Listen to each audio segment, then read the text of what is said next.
been really trying, baby.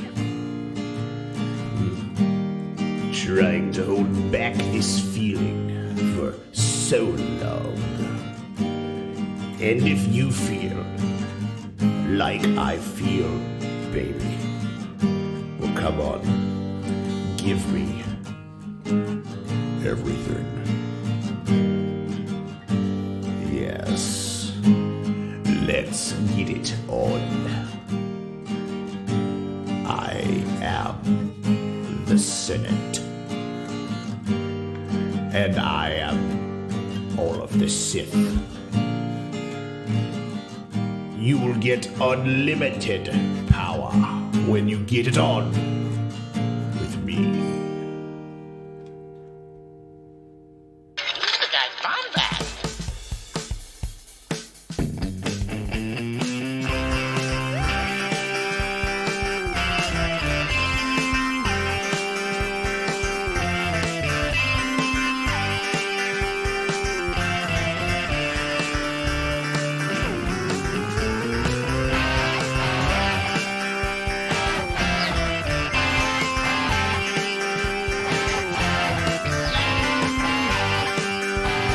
Welcome to the Bombadcast. What is up, Bombad fam? I hope you really enjoyed that rendition of "Let's Get It On" by Sheev. And there is a lot more than that came from. Before we even get into this humongous conversation, it's me, Scotty Jarrow, here with the wonderful, deep thoughts on Palpatine and how he, quote unquote, got it on. And the greatest person to join me on this wonderful discussion is my dude, the one and only club member, Burger King Kids Club member as well, Jerry the Cannon Junkie Cable. What is up, G Money? Hey everybody, how you doing? We're just gonna keep it nice and smooth tonight. I don't know, why don't you just go turn down the lights, just turn it up. Hey, maybe just keep it a nice mid-volume so you don't make your neighbors mad or anything. Light a couple candles, light some candles and just sit back and get ready to. We're gonna do the sex math. We're gonna do the sex math today. That's the thing going around, Scotty. If you saw right after Rise of Skywalker came out was Palpatine Sex Math, Palpatine F Math. I mean, you take your pick. That's what everyone was talking about. And today on the Bombadcast, Scotty, you and I will be doing the math. The Palpatine sex mathematicians. Yes, we are, and luckily enough, I studied middle school math for 3 years of my college career, and it had all to do with middle school education and middle school mathematics in particular. So I can really do some simple algebra and some basic geometry and some basic calc. I can do some extremely basic everything. So it shouldn't be that hard to do the calculation. If I'm not mistaken, we have to figure out what is Palpatine's fertility rate. That is probably that's the true. I mean, we've talked about Jar Jar and the Gungans, their little spermy beginnings and stuff. But we're really breaking it down Palpatine style today. And little known fact about middle school math, actually, Scotty. Yes. Scotty's not telling you guys. I failed it. It's a trade secret. It's a trade secret, but it is heavily based on sex more than you would think, which is really, really uncomfortable and really just they should really work on that. One thing I will say too is if Rod Stewart can get a woman pregnant at the age of 75, I don't know what Palpatine can do. You got to think about that. Rod Stewart just had another child and he's 75 years old. So cloning, dark magic, secrets only the Sith knew. We need to get a picture of Rod Stewart and put it up for Sheev's body. Oh my gosh! Or Rod Stewart in the prom night Palpatine outfit, where he takes Rey and Ben's life force and gets a cummerbund. No, now he's got me doing way more work.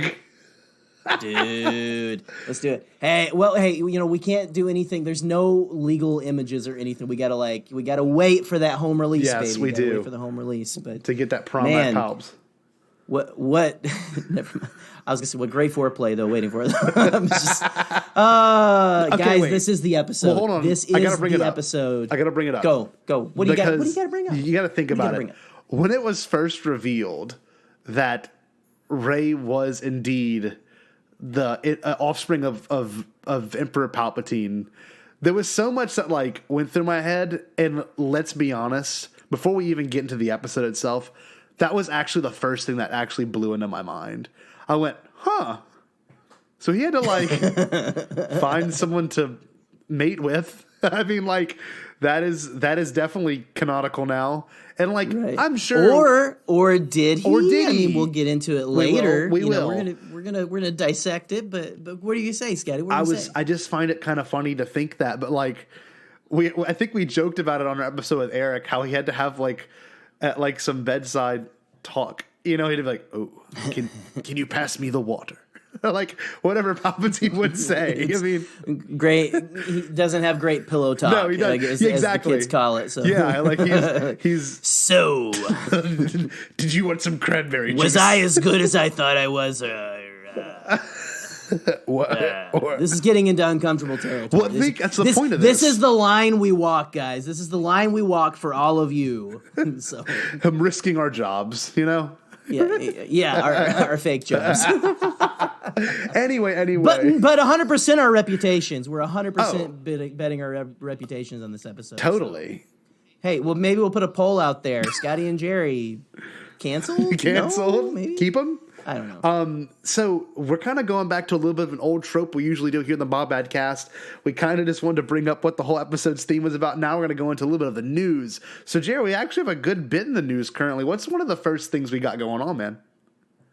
Dude, well, for one thing, we deprived the entire universe of a Scotty Jero reaction video to it was the worst. The Clone Wars trailer. It released right in the middle of our work days. Guys. It was seriously. And me and Scotty are both like, I was on my I hope none of my bosses or coworkers are listening to this. But I was like on the line, like looking around and like press play on the because I couldn't help myself. No. It's like dude. It was so like, unexpected. When did you get to watch it? Well, how I got the notification was. God, what was Thursday? I think something was happening on school that I think I had mass. I don't remember. It was one of those days where like you're already kind of doing two different things at once, something out of the norm, like a different schedule or whatever. And like that comes across your phone and like, I remember my kids were testing. That's what it was. It was weird. And I couldn't watch it out loud. And like, I had to sit there and like, I didn't watch it in silence either. So I like kept looking at the screenshots uploaded on Twitter. It was awful. But yeah, that I actually deprived myself of all the shocking reveals, like little Kanan. Yeah. All that got ruined for me. So, oh man. And it was like instantly on. Cause like, how can you not like, that's why I felt like I needed to watch it because I'm like, I don't have time to turn off my Twitter notifications before like things start flooding in. And like, I'm sitting at work, like wearing like, guys, I work in like a clean room kind of thing. And like, I've got like all this like junk on and like, I'm like getting emotional working. I'm like, I gotta get it together. But Ahsoka is growing so much. That's awesome. It was a mess. That trailer, like with Darth Maul doing the, I guess you can say the dialogue, what's the word I'm looking for?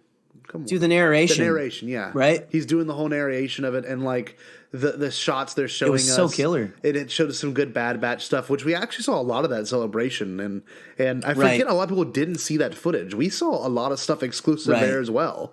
It's weird. Well, and I wonder how much of that is going to actually be different from they already released like that art. Yes. Just the animatic. Yeah. And I watched all those animatics because I was like hungry. Yeah. I did, dude. I watched all the way through them. Terrible. It was like watching like Toy Story in 1995. Yeah. No, it was way worse than that. But yeah. So I wonder how much is going to be changed though. How much is going to be different because I don't know. It looks beautiful though. Oh, it looks great. And there's Probably going to be some things we can always speculate on, and not to get into that much territory. I will say one thing though is I have a strong feeling it's going to end with Order 66 and like Ahsoka's perspective of it, and that is something I never knew I wanted. But what a fitting way to close out this huge thing that was started to make you have empathy for a character like that, to watch her grow, to see how the war has shaped her life, and that's all she knows. And like. Not to get into the heated territory, but John Campea is an asshole. So that's all I'm gonna say. Yeah, man. I don't know. It was I used to, dude. Okay, so I used to watch a lot of Collider stuff, and I was let down, not surprised, because of like kind of how the trajectory things have been going on and stuff. Like it was just really poor wording on his parts for sure. It was just poor attitude. Yeah, all in all, you're right. You're right. He's a total b-hole. And a half. Yeah, But I don't know. That was just it was weird. Was terrible. Reading that was very upsetting. Really weird. And watching it. Oh, dude, watching it was just I don't know. It was very uncomfortable. But but this is kind of a one thing I will say, Jerry. I'm sorry. This kind of goes back into our most recent episode. Dude. Like, don't spread that negativity. If you have something negative to say, don't. Like you could tell the other guy in the interview was visibly upset that he was saying that. Right. That was the worst part. Other guy was. He was also not. That's Robert Meyer Burnett. If I don't know anything about them correctly, he's. I think he might have been a little. He could have been a little uncomfortable, but he's also not shy with his own share of controversy and stuff. So, it's just kind of that misery loves company, I guess. Yeah. And so, again, I kind of like. I feel like kind of dirty and ashamed. I used to like watch these guys, and and I don't know. I miss John Schnepp. John Schnepp was the best out of every single stinking one of them. Him and Ken Knapsack were the best. They are. Like on Collider and Mark Ellis. And it's just man. Oh, dude, Ellis is pretty cool too. But anyway, this is becoming like a Collider. Yes. The people in Collider. Sorry. Stuff, but no. Hey, we're cool. It's part of it, man. But like, that was just kind of uncalled for, and I don't really understand. I did not agree with his logic and didn't really understand why he was saying that. It really didn't even if he didn't mean it. I don't know. How did he not mean it? It was all very bizarre. That was like he really like buried himself in some kind of weird box. And he's generally kind of a smart dude sometimes. Like his other rants are obviously not now. Yeah, no, right. Yeah. I know what you mean, because there's been before where I've been like, he makes some good points. Yeah. I've never really like 100% been on his side. Neither have I. He's always been a little more like picky with stuff than I am. Of course, you guys know we love like tons of stuff about Star Wars here. Tons of stuff, But anyway, back to the positivity on Clone Wars real quick before we move on. I don't know, man. I'm so... It's going... The clues that we've gotten, we knew it was going to come right up to like almost the beginning of Revenge of the Sith. But now that we kind of know we're going into and possibly beyond, it's going to tie Ahsoka even more into the main saga. And I mean, Ashley Eckstein played Ahsoka. She did the voice of Ahsoka in Rise of Skywalker too. So it's just gonna, it's gonna feel like I've always like kind of felt like how are they going to make this fit in between Attack of the Clones or Revenge of the Sith whenever like everything first started, and it feels natural the way it is right now. Yeah. With Rebels and everything added in. Yeah. But it's going to feel even more a part of the story. And that's what I'm kind of excited for. When it's fully told. I agree. To be watching it, like to be watching something like that from another perspective, like a movie you love. Yeah.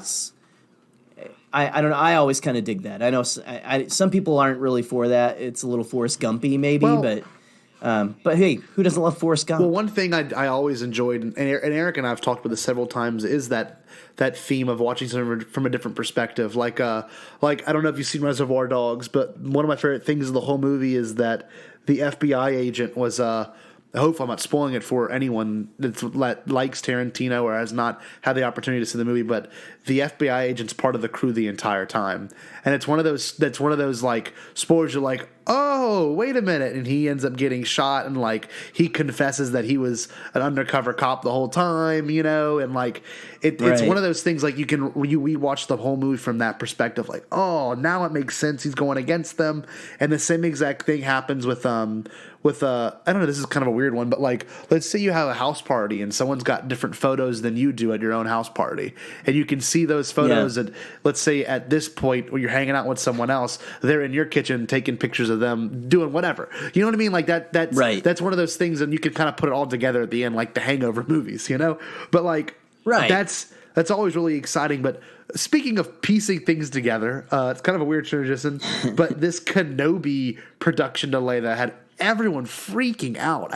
That's the one thing I hate about this dry season right now is everyone panics over the littlest things.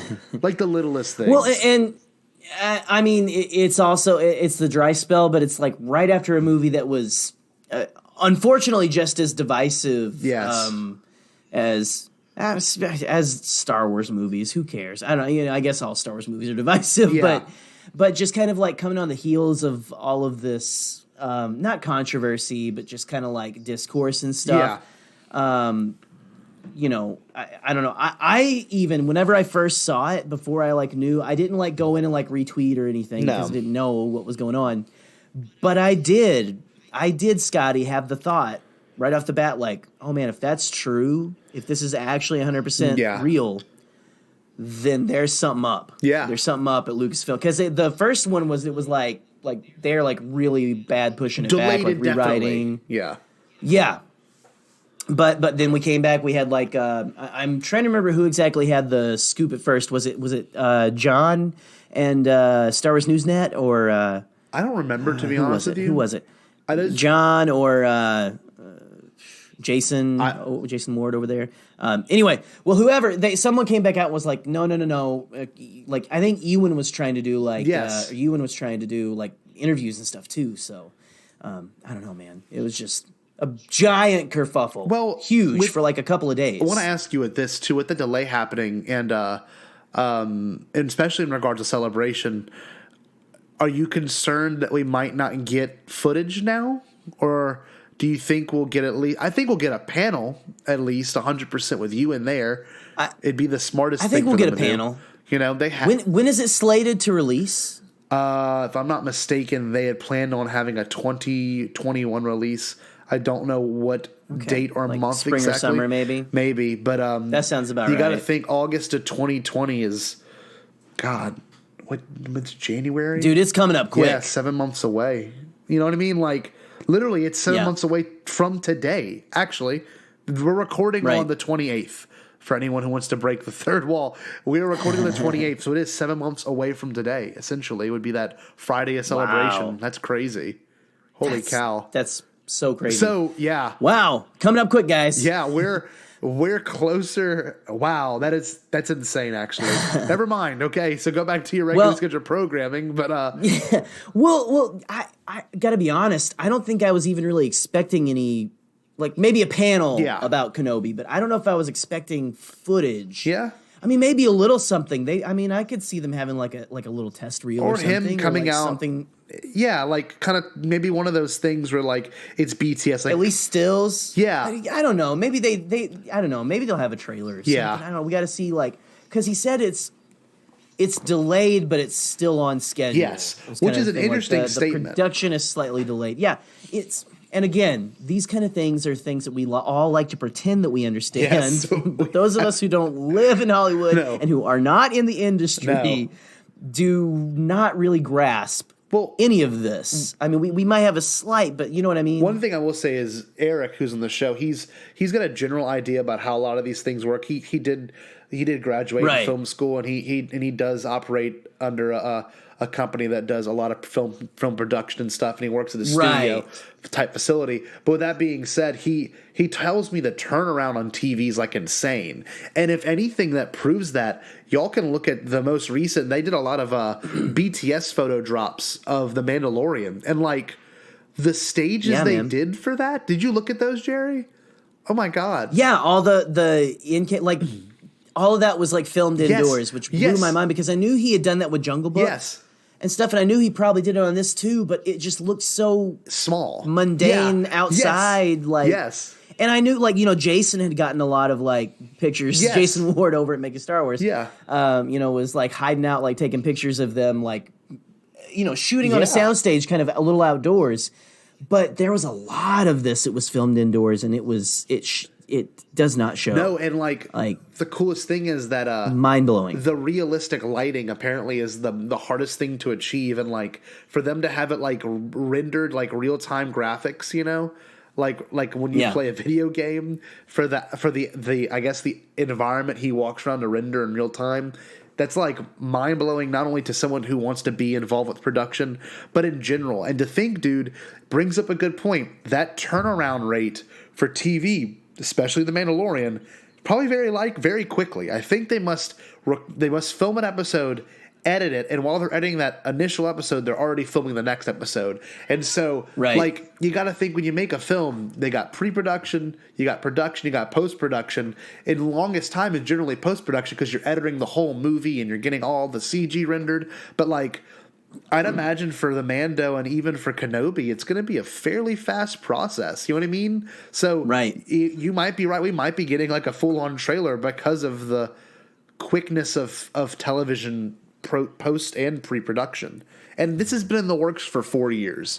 Like, he even admits that. Yeah. Like, this has been scripted. This has been going through rewrites. This has been passed on by different writers and directors for 4 years. So I don't think anyone should really worry about this production delay. It's not like it's not coming out. Like, seriously. Right. No, right. Well, and I forget who made this point. I want to say it was either John Hoey or Pete Fletzer of Around the Galaxy. But with kind of they listen to the fan discourse. They listen and they don't listen. Yes. Like, it doesn't. Not that it doesn't matter. They've said that they do listen. Like, they listen big time to like the Make Solo 2 Happen stuff and all that kind of. They know what people are talking about. Yeah. And with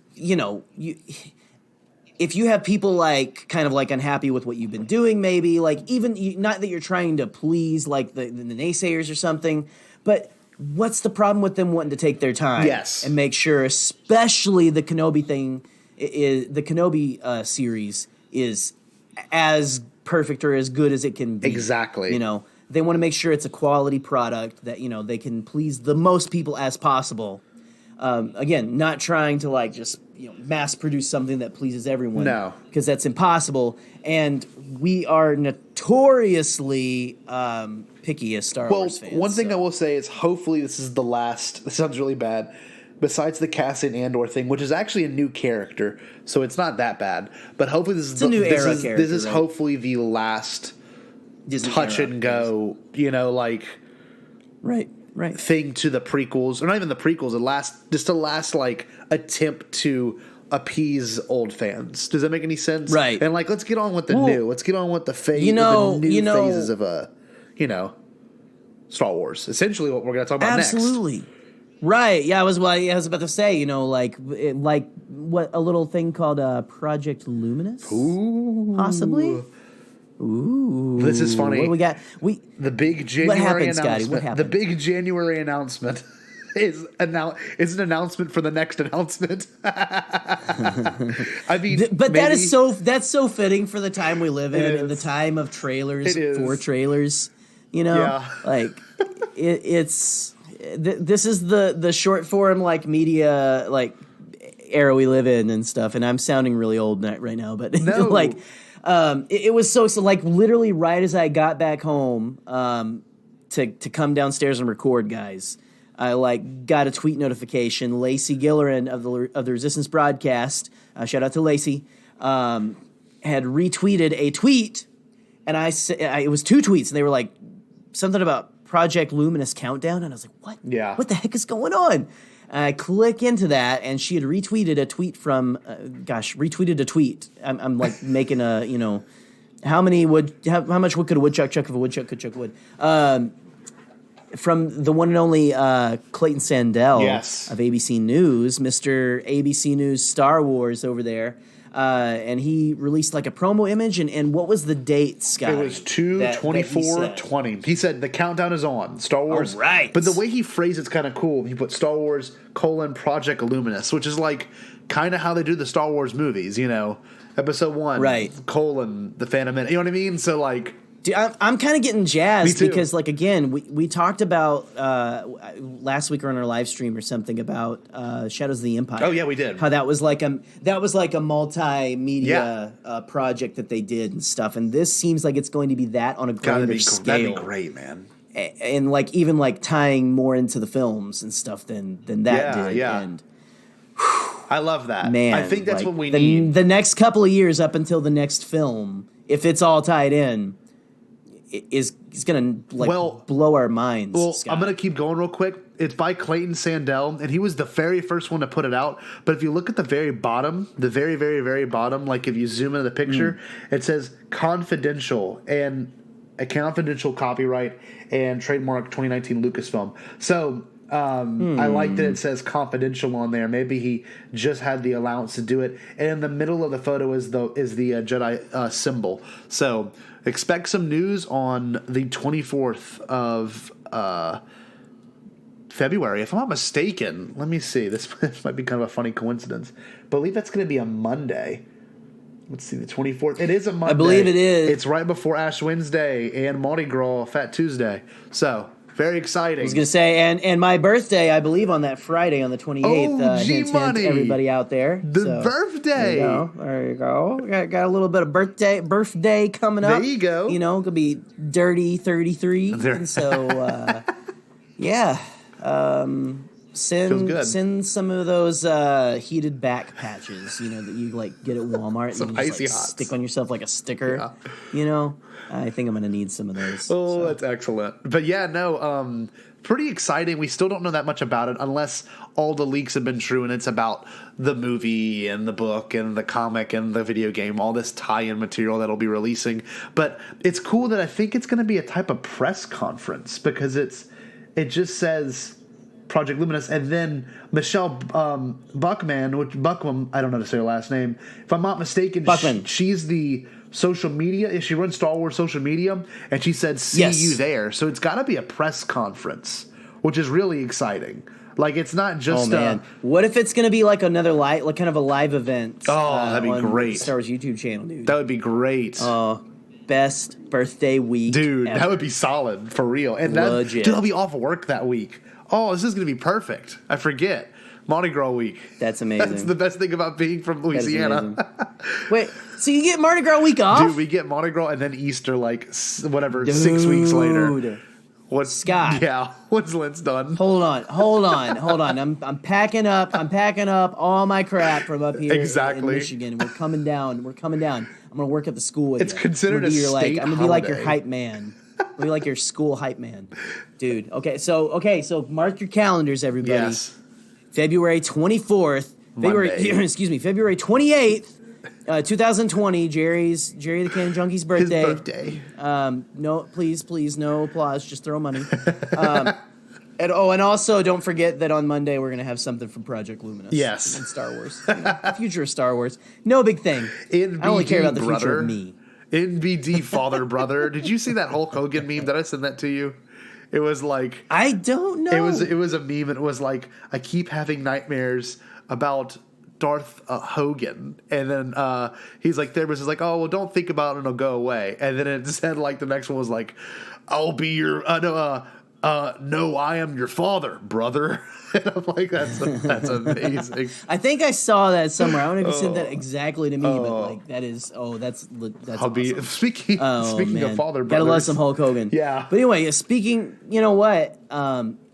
Speaking of giant muscled wrestling Hulk. I like it. Hey, we got a Bombad fact this week, guys. The Bombad fact of the show is back, Scotty. Very simple too. Here we are. We actually very simple. This was during. It kind of like ties into the news almost. Well, yeah, we missed this announcement. Well, with that being said, because you bring up a good point, this is a very old announcement, but the Bombad buildup was, of course, like doing a lot. I don't know, like doing so much, taking so much of our lives that we couldn't, doing so much, all of all the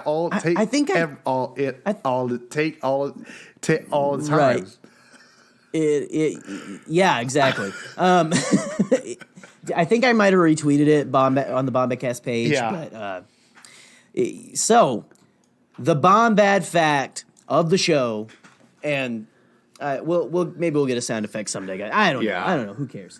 The Bombad fact is back, and it is that Mr. Ahmed Best, none other than Ahmed Best, our namesake, is hosting a new game show coming to Disney Plus, a Star Wars themed game show entitled Jedi Temple Challenge. He's going to be playing a Jedi Master. That's awesome. Guiding Padawans through 3 challenges, and I was reading up a little more on it than I had, I guess, before. There was like some write-ups in Variety and USA Today. Yeah. And they were talking about how it's going to basically be on 3 different kinds of planets. Like 3 challenges, one on a different kind of planet. Or like one's like on a desert, one's like on a forest planet, and then one's in a Jedi temple. Yeah. So yeah, it's like, what is this going to be? Some kind of augmented reality, maybe? It's going to be for the players. I think maybe? it's going to be one of those like remember Nickelodeon had them back in the 90s where like you would have to answer a question. Legends of the Hidden Temple? Yeah, and then exactly. Then do the task. Yeah. And then if you didn't do you had to go in the temple like maze at the Yeah. end and like try to it would be clever. Oh, and it would be love that show. It'd be kind of a good way to get that kind of thing back into the culture again, because I remember watching those as a kid and like genuinely being intrigued, especially if it's Star Wars theme, and especially if they make it canonical in some weird way, or if they actually throw in some information that becomes canonical. I don't know. It'd be pretty awesome. I can't wait for the visual dictionary on that, though. Like whatever mention Pablo Hidalgo does, like in some Project Luminous like dictionary or something, where it's like, yeah, there's this one Jedi who kind of ran this like game show type of thing, and it worked out pretty good for a couple of seasons. No. We were hoping for many seasons for Ahmed. Of course. We love our Mr. Binks, our namesake, our hero, our Gungan brother in arms. Maybe so, again, future guest. We're going to be possible future guest for that.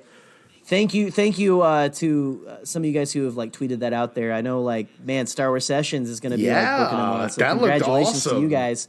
And thank you, Anthony, for tweeting out our tweet about how we need to be next. Real farm boy, you're the best. But anyway, so that is all I have for Bombad Fact of the Show, Scott. Can I bring up one thing? I guess that we haven't really touched base on, but maybe something you can look forward to for the next episode of the Bombadcast. The Duel of Fates thing. Do not hold your breath. We will be talking about that. Okay, just want to let our listeners know, because we want to do like a special episode. Yeah, there's going to be something that comes up in the near future where we have a chance to talk about it, and we're very much looking forward to discussing our thoughts on that, because I think Jerry and I hold similar thoughts. So it's going to be a fun discussion, but it's also I think it's necessary to be discussed, because people often forget about scripts that go unread, or actually scripts that never have anything happen with them, which I'll get into when we get to that episode. With that being said, though, what, Jerry? I'm sorry. Oh, no, you're good. I was just going to say, again, me and Scotty, we are 100% on the Rise of Skywalker train, maybe even love. And so, I don't know. There's things to be said in that episode. But with that said, I think it's time to lower the lights again, Scotty. Time to get a little comfy. What do you think? Hey, Google, turn off the lights. I just turned off the lights. Wow. Scott. Someone's like, no. Wow, that was impressive. Someone's listening to it on their speaker at home. Oh, no. And just turned off the lights in their house. Google Home. Luckily, I'm still living back in the 90s, or actually in the 40s in this house, so with Wi-Fi. Jerry just discovered a heater. A space heater. He's no longer to have a fire rolling for 24/7. Yeah, I discovered the space heater. I just haven't purchased it yet. So, with this new thing you call currency. Him and his family sit around the gas oven. That's ridiculous, Scott. We actually have a wood-burning stove, with like an old classic stovepipe, like metal, like a big metal ugly thing with like an ugly jagged pipe that just like juts up through the roof, And every now and then we have a chimney sweep try to stop by and clean it, which is I'm mixing like eras and times and places. We're in Depression era America, and also in Mary Poppins at the same time. Yes, so. That's my brain. That is your brain. And speaking of Depression era Mary Poppins, we got to get into the main discussion. Good segue. Of who got Mary Poppins pregnant and why is it Palpatine? Depression. To think, I mean, oh my goodness. Mary Poppins has to be a Force user if you really think about it. Is this a Mary Poppins podcast all of a sudden? No, dude, I would love if we just switched it up and just talked about Mary Poppins. 100% talk like we're gonna talk about Palpatine and Rise of Skywalker, and then we talk for like an hour about Mary Poppins and how she's like possibly from Hogwarts and stuff like that. And from Coruscant for some reason. Yeah, at the same time. Well, stay Bombad.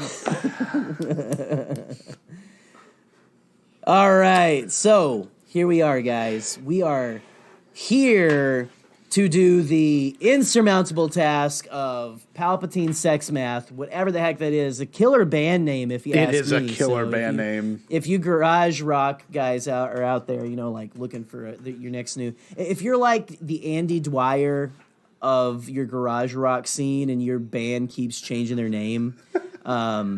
if you get that reference, then congratulations. What was it called? What was their band? Best friends. Rat, Scarecrow Boat, Mouse Rat. Rat. I'm trying to think. It was like several different names over the entire.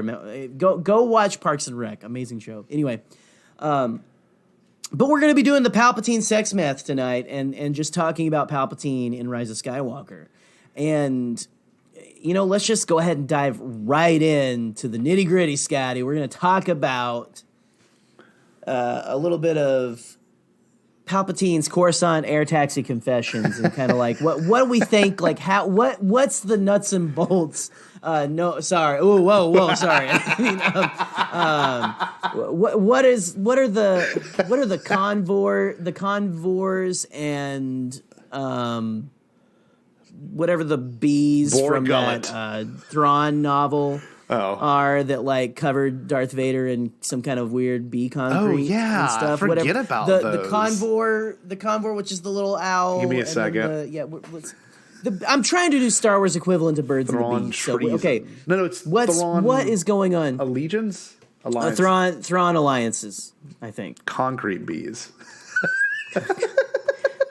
No, don't even look it up. That's what they are. Concrete bees. What is it? The unknown regions. The unknown regions. They're on Batuu as well. Concrete bees. I thought they were on Batuu. Native to Batuu. or no. They were. What is it? What is the name of that species? The Grisk. The Grisk. Yes. They're native to the homeworld of the Grisk. Oh, okay. So the Grisk come and they have I guess jars, full of concrete bees, like Jar Jar Binks, like SpongeBob SquarePants, like he catches the jellyfish. Yeah. Off the rails. Could you imagine getting imagine? Hold on, real quick. You're on Coruscant. You're a regular taxi driver. Yeah. Look, I'm gonna cue some atmospheric sounds that I find on YouTube. All right, here we go. Here's the cue. So you're in your taxi, okay? It's a late night. Let's say it's it's just another day. Say it's like 3 or 3:15 a.m. and this is usually your slow hour, and it's like a random. Let's say it's a random Thursday night. It was ladies' night, and someone waves you down, or you get a notification on your smart hub, and you're like, oh, let's go pick this up. And you're like, huh? Okay, hold on, wait a second. I think you mean Hollow Hub. Yeah, Hollow Hub. So. Yeah, you're looking at it, you're like. Sheev. All right, well, you pull up and you pull your taxi next to him. He gets in the car and he goes, take me to the you can do a better Palpatine voice than I can, but take me to okay, first of all, we got to do the math. Yes. We got to do the math. Oh, we got to do the math? Are we in the Phantom Menace era? Are we in the No, it's probably Chancellor Palpatine, wouldn't we think? around that time, or is Yes. this like beginnings of Emperor Palpatine? Yeah. Let's just say he's Emperor Palps. He's Emperor Palps. If he's all right? Emperor Palps, then like he was on lockdown. If it was Chancellor, It he could have seems- had a little bit more leeway. Especially if he was it's true. Senator, Maybe he would it's be doing like- whatever he wanted to. He liked to go to the opera. He liked to have a little bit of fun. Okay, so back to the atmospheric stuff. Okay. Yeah. So okay, set it up again, cab driver, So air taxi driver. sitting in the air taxi, slow night for Rees, and it's before he was on Jabba's porch. humble beginnings. Yeah. Man, that guy has heard some stories. Yes, Though. yes, and he's got his three eyes, and he's just waiting to get a notification. And anyway, so he's chilling there, and he gets like a kind of like an Uber notification. He's like, "Oh, let's go pick up the next person," and he goes to pick it up and opens the door, and he asks, "Where are you heading to?" And what does Palpatine respond with? Because he must be a little remorseful. Like he must be like, well, well. Take me to the Imperial Palace. but it used to be the Jedi Temple and stuff. Take Mace Windu Boulevard, which is going to be really awkward for me. But I want a blizzard take from that, Dairy Queen. take me down. Take me down Adi Gallia Lane. Because I don't want to be seen by my friends, and they don't go to the Jedi streets. No, if you do what I mean. and he's as he's saying this, he's like, I should really change those names. He's like, I don't know why I haven't done that yet. That makes no sense. Yeah, we're looking at the time. I'm looking at my chronometer right now, and man, it has only been a couple of months probably since Revenge of the Sith, or since I killed the Jedi. Well, he's into antiquities too. Do you think he has like a pocket watch? Do you think he's like let me pull my pocket watch out, and does it ever get lost in his skin? Gross. Okay. I don't know, man. Like he's just like, I don't know. I think Palps is like he's the emperor of the galaxy and Yeah. stuff. He's probably got like I think Palps strikes me as the kind of guy who's like he's like a recluse. Yeah. But he likes to stay like technologically on beat and stuff. So I bet he's got like a Fitbit or Yeah. something. Like he's just like, oh, He's relatively crap, there. Yeah. It's been a minute. Yeah. Yeah. How yeah. long was So, this evening for him? Did it start at like 7 and it's ending at 3? But that's a hell of an evening. Even I couldn't do that. That's like what is that? That's no, not the session, but like the actual no. going on? I'm referring to like did he like put his cologne on at 7? Did he leave around 7:15? Did he get to the bar and was like, let's dance? And then did he end up going back to her place? And yeah, I don't know, man. I don't know. Like, Can I come in for maybe like some coffee? I'm sorry, calf. Or to use your refresher. do you have? Yes, I have to use the refresher. Not for anything gross or anything. I just yeah, I need to. You see this? I need to moisturize constantly. Well, like, there's a lot of things that have to be, kind of pondered on, especially in regards to, like, Palpatine's game. Because, dude, that guy is manipulative, and he obviously can attract people to do exactly what he wants, but, like, it's never worked with a girl before, like, obviously Leia doesn't listen to him, right. Padme, like, refused him in The Phantom Menace. I think men are more into Palpatine than women are, if you really think about it. Oh, yeah. Yeah. I don't think awesome. Asajj Ventress ever had a relationship with Palpatine, if I'm not mistaken. So, No, he always was like telling Dooku to kill Yeah, her and yeah, stuff. so So I think that didn't go too well. No, So- but like maybe when it comes to women, Palpatine's kind of a moron at playing the game, because we've never seen it. Do we want to even like embark on the territory of Palpatine as an incel or something? No girl ever wants to go out with me. Oh, so he's like a I just gotta constantly make the babies. no, I would hope he's out of dark force energy. well, I would hope he's one of those, but I'm a good guy kind of guys. You know, he gets rejected by women, and I don't know. I've got a lot to offer. Could you? I mean, I am could you the imagine? ruler of the entire galaxy. Basically, I'm working on it. Okay. Him. I'm an upstart. I'm a young upstart. Okay. I've got an army at my disposal.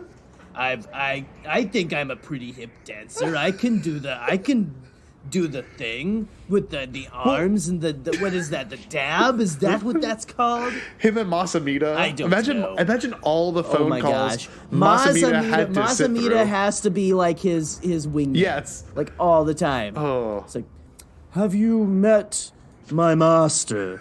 You know, like frickin' I don't know, like Lurch Yes. of the Addams Yes. family, just like coming up to some girl like, excuse me, but would you like to talk to my friend? He has a nice car or something. You know what I mean? Like, I don't know. I don't even know. This is Well, like, crazy. if I'm not mistaken, canonically, doesn't Masamita and Slymore know that Palpatine's the actual Sith? Like, aren't they? I believe so. Yeah. I think they're at least colluding with him. Like, they know he's kind of doing dirty, underhanded stuff. Because, I mean, Masamita sticks with him throughout the Empire, the Imperial era. Yeah. Like, if you read the Aftermath books, he is there at the end. Yeah. But Maz, I don't think he's like, I don't think Masamita is like maniacally evil. I think he's one of those like, okay, I'm gonna go along with the flow on Yeah. this because I don't want to die. You know, I don't really care if people get hurt in the process. You know, one of those like fortuitous cowards. You know. But I don't know, man. Slymore, I don't know what her deal is, and Maybe a lot of people. Slymore is the. Well, a lot of people were like posting the meme, you know, of like, is this like Palpatine's girl? Because I could see that, Yeah, maybe. you know, but you know, I don't know. Like, you got Palpatine, who, you know, was human. Yes. You know, no matter how twisted by the dark side he became, Yeah. you know, he was still born a human being. And Slymore was Umbaran, which is you're right. Speaking of Clone Wars, a great arc of the Clone Yeah. Wars. Go check that out. But so they were near human. They looked like really pale, like vampiric humans. Yeah. which is a lot like Palpatine. Well, he was sitting next to her at the opera house section, so right. it's very interesting. And like, you got to think if Rey, you know, I just realized Rey has a brother. Just dawned on me, Wait, what? or has an uncle at least. Just dawned on me. Snoke. He said, "I made Snoke," which means technically Rey's uncle is Snoke. Maybe You just confused the heck out of me. No. I was like, what comic or what did I miss? Like, I've seen Rise of Skywalker 6 times. I probably need to go watch it at least 5 more. But, dude. I made Snoke. Yeah, I had a little bit of freak out. I made Snoke, my dear boy. How I don't know. I know, like, it's kind of like roll your eyes almost. What? Well, the dialogue from Palpatine and it's so overtly evil, but it's that scenery chewing Palpatine that I absolutely love. I love that's great. unlimited power. Yes, me too. Gives me Palpatine. chills every time. Like, well, it's like it's supposed to be big and over the top. This dude is like evil incarnate. Yes. That's why he's got a bumpy forehead. Okay, that's what evil does to Yes. you. Like massive wrinkles. Massive wrinkles. So just stay good, kids. Yes. Stay good. Unless you are really good at moisturizing. No, stay good. Well, okay, so when are we kind of thinking that this son was born? I would say in the Rise of Skywalker, and I actually have the handy-dandy Rise of Skywalker Visual Dictionary with me by Pablo Hidalgo, with exclusive cross-sections. We're not sponsored, but, you know, it has a lot of good info in it. Yeah, that's a great book. We have a page. It has a lot of great info. I'm still not done with it. Jerry may or may because not have it's sent me like, stuff from it. I'm just saying. Oh, dude, I see something and I've got to like get it out there. So I blasted Scott. So, let's see here. I'm looking for the Ray page. Scotty, why don't you go ahead and do a little bit of a tap dance? Well, there I will for say us. this: if you think about it, Palpatine, if this man is in his mid-20s, maybe, I guess you could say. Because if you look at the thing, Right. they look like they would be in their late 20s, maybe. I don't know, like, they look like, Jay, they actually look like they'd be closer to your age than my age. Because, like, Right. just the way they, like, spoke, and, like, the fact that Rey is probably, like, 11 years old, which it makes sense, actually, that they could have had Rey, maybe she was 8 or 9 years old. You can't really tell. They could have had Rey when... She was okay. So we've in this book, it's Battle of, or excuse me, the let's see, BSI. What does BSI stand for? Before Star Killer Incident. She was born 19 years before the battle or the Star Killer Incident. Okay. Let's see. I'm looking. 13 years before the Star Killer Incident. So before Force Awakens. Yes. Rey is abandoned on Jakku by her parents. So she who was die shortly 5. thereafter. Right. Okay, so they could have been 25 when they had her, and that means they would have been in their 30s, maybe, because they did look like they were in their 30s. I don't know, like they didn't look. You know what I mean? They didn't look. Yeah. They looked like they were around Luke and Leia's age. Maybe like a little either slightly older or slightly younger. It's honestly whatever they choose to write in whatever novel they come out with. It's the interesting thing is trying to decipher it, because if they were in their 30s, she was 5. Obviously, Palpatine had been back. That's the other big thing, is when did he come back? Because the explosion happened in the Death Star 2, went down, and like, did it just immediately go back into normal? And that child had to have been born before that, right? Like that's how it has to have worked. I don't know. It seems like maybe there was like a little bit of him kind of coming back to power or something. I don't know if like, say, okay, The Mandalorian is like 6 years after Return of the Jedi. So let's say that he's not quite back yet by then, maybe. Yeah. But I feel like, well, for one thing, we're going to get a novel on this. Yes, you got to believe we're going to be getting like a Darth Plagueis style novel of what happened between Return of the Jedi and Revenge of the Sith. Maybe even the whole thing. It might be just like the life and times of Palpatine. You know, I'll read whatever. I mean, if you want to do like a series or whatever, but The life and times. shoot, of even if you Palpatine. do it like Forces of Destiny, which would be really weird. That'd be You shouldn't so do that. bizarre. It's him Forces getting in the of taxi with Palpatine. Reeves, yeah. But I'm thinking, let's see, he probably comes back a little after Mandalorian, or it's got to be almost. I would give it 6 to 10 years after Return of the Jedi, but who knows? It could be like right after. But you got to think that maybe there is a plan he set up with the Sith Immortal cult. Yeah. That's like the people that are there, and I still don't know what people are talking about. That those people crumble like statues. They did. And they get crushed. After everything.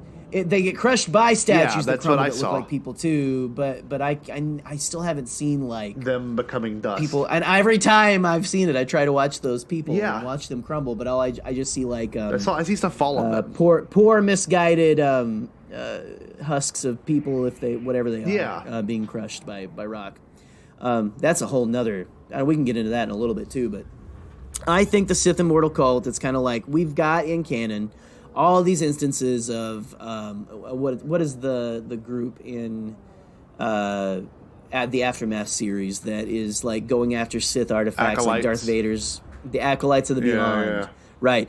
They're like kind of led by Yuk Tashu, which is he was one of Palpatine's right hand like dudes and stuff. And I'm getting very canon-y. No, so it's just good. stop me. No, get Kennedy, because like I'm looking at a timeline like, right now, I don't know, dude. and it's all been kind of like, for Palpatine to have made his son, it would have happened like right after the Death Star 1 would have exploded. Like that's what it makes the most sense. You know what I mean? So, Well, that or like I don't know. I almost feel like he's about the same. Maybe he is a little younger than Luke and Leia. yeah. The problem that we're having, that everybody's having, I think, is that we have no idea the age of those people. No. Except for like what we can tell visually. Yeah.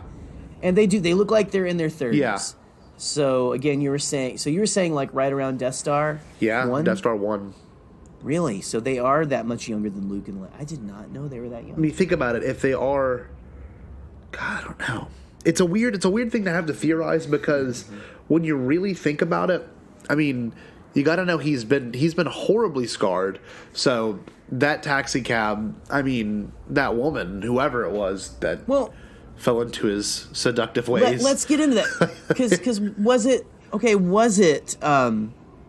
Palpatine going to the Outlander Club and like, you know, wearing like drink. that prom night Palpatine outfit that he's got. He put on his nice silk red shirt. Yes. And his robe with the cummerbund and stuff. And he goes out there and he's like, hello. What cologne is he wearing? What? I think he's wearing, okay, Palpatine, let's see. What kind of scent does Palpatine He's an earthy go scent for kind of guy. He doesn't like that, like, you know, whenever you go cologne shop, I don't know if anyone does this, but like you spray the thing and you smell the coffee bean just to make sure you can kind of like get the refreshing scent. But like he's the kind of guy that like goes up to kind of like the more musky smell, and it's the kind of ones that like you'd wear in the fall. But he wears it all year. I bet he Spicy. Probably, if he's into the musky stuff, I bet he's like really into it's probably a what would you call it? Like a woody. Was it Acklay atmosphere or something? You know, like the giant crab thing from Geonosis or whatever. Or it's technically, I think, from I don't know where it's from, guys. I don't know. It's probably from Felucia or something. Well, also he probably wears a nice Felucia cologne. Yes. Do you think nice giant flowers on there? Do you think this love interest was an old fling from Naboo as well? Do you think she like called her up and it's like, hey, come meet me here, and he shows up like, oh my God, what happened to your face? He's like, well, never mind that. You know, let's talk about it's a long let's talk about story. high I don't school. know. Let's talk about high school and how I used to look very Do good. you remember Carol? That girl who always used to wear... Always. I'm saying always. She always wore the Jedi robe. What was up with that? She wasn't a Jedi. I felt it. I knew it. I felt it. Yes. But what was up with her? Yeah, no, I wonder who this unfortunate soul would have been. Like, really? Well, and was it a willing participant? Okay. I don't know. We're gonna keep it like nice here, guys. 'Cause we're not talking about crazy like hyper realistic real life when we're talking about Star Wars. No. You know, I don't know. Like we're not gonna get like deep into like you know the troubling nature of all this stuff, because when you get down to it, again, this is for 12-year-olds. Yes. And so essentially, babies are made in Star Wars because that's just what happens when you kiss a girl. Yes, okay? essentially. When you're a boy and you kiss a girl, there's a baby. Yep. And that's because that's 12-year-old stuff. Yeah. I'm really downgrading the 12-year-olds out there. I'm sorry, guys. My students. I know you're probably smart. But no, dude.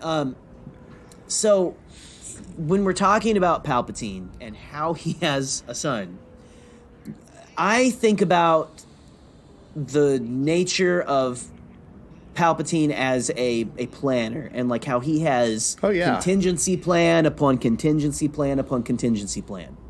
Why wouldn't he just go, hey, maybe I should have a kid just in case, like I want to, like, I don't know, like use him for something? It's smart. Or, like, why? And I know it's like, but dude, this is the dude that in the Clone Wars stole babies from people to like train them, and was like, oh, the whole place is falling into the lava. Just let it sink. Yeah, or like giant Zillo beast, and like bringing them back to Coruscant. Yeah, I mean, like all of that stuff. You know, like this is a dude who makes ridiculous plans, and that's we're gonna get into that in a second too, about Palpatine's planning and stuff.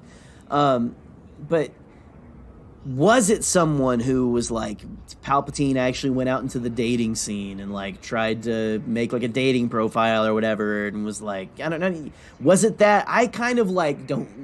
One thing that's really hilarious to think about, honestly. Oh, it's amazing.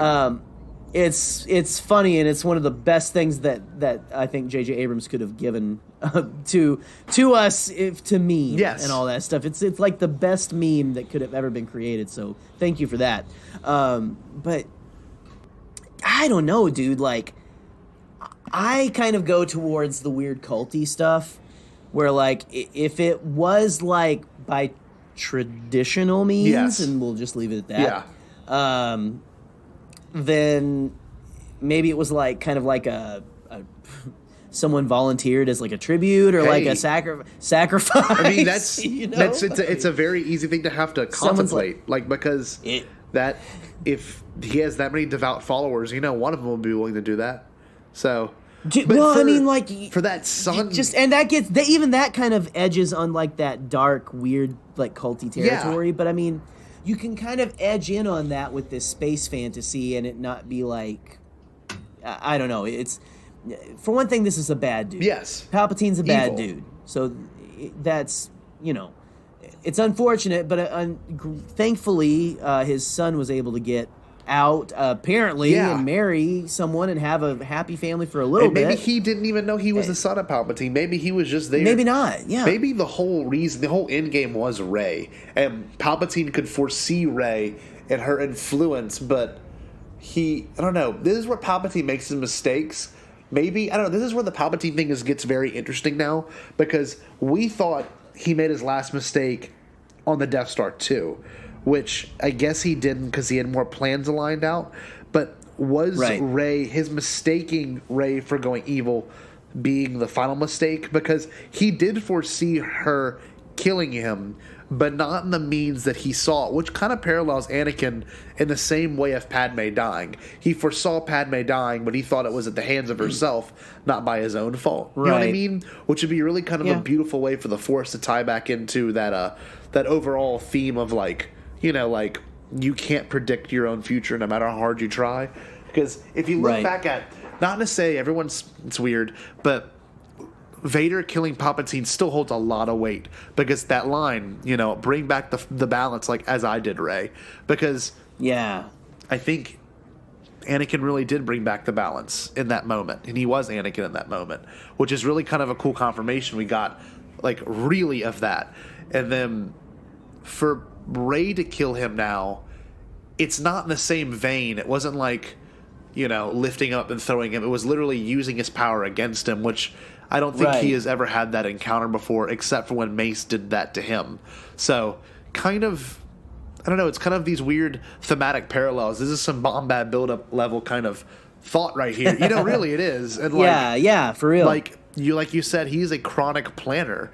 And, maybe he... Well, to his own detriment, 100% and stuff. And we can get kind of into that Palpatine plan if you want. Yeah, please.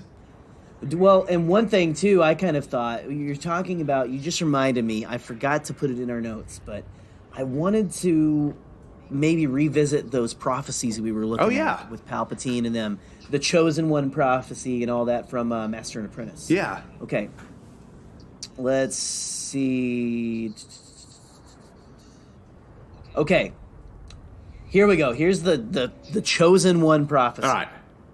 And then I think there's another one that kind of talks about a daughter of something that I want to try to find too. But okay, so only through sacrifice of many Jedi will the Order cleanse the sin done to the Nameless. The danger of the past is not past, but sleeps in an egg. When the egg cracks, it will threaten the galaxy entire. When the Force itself sickens, past and future must split and combine.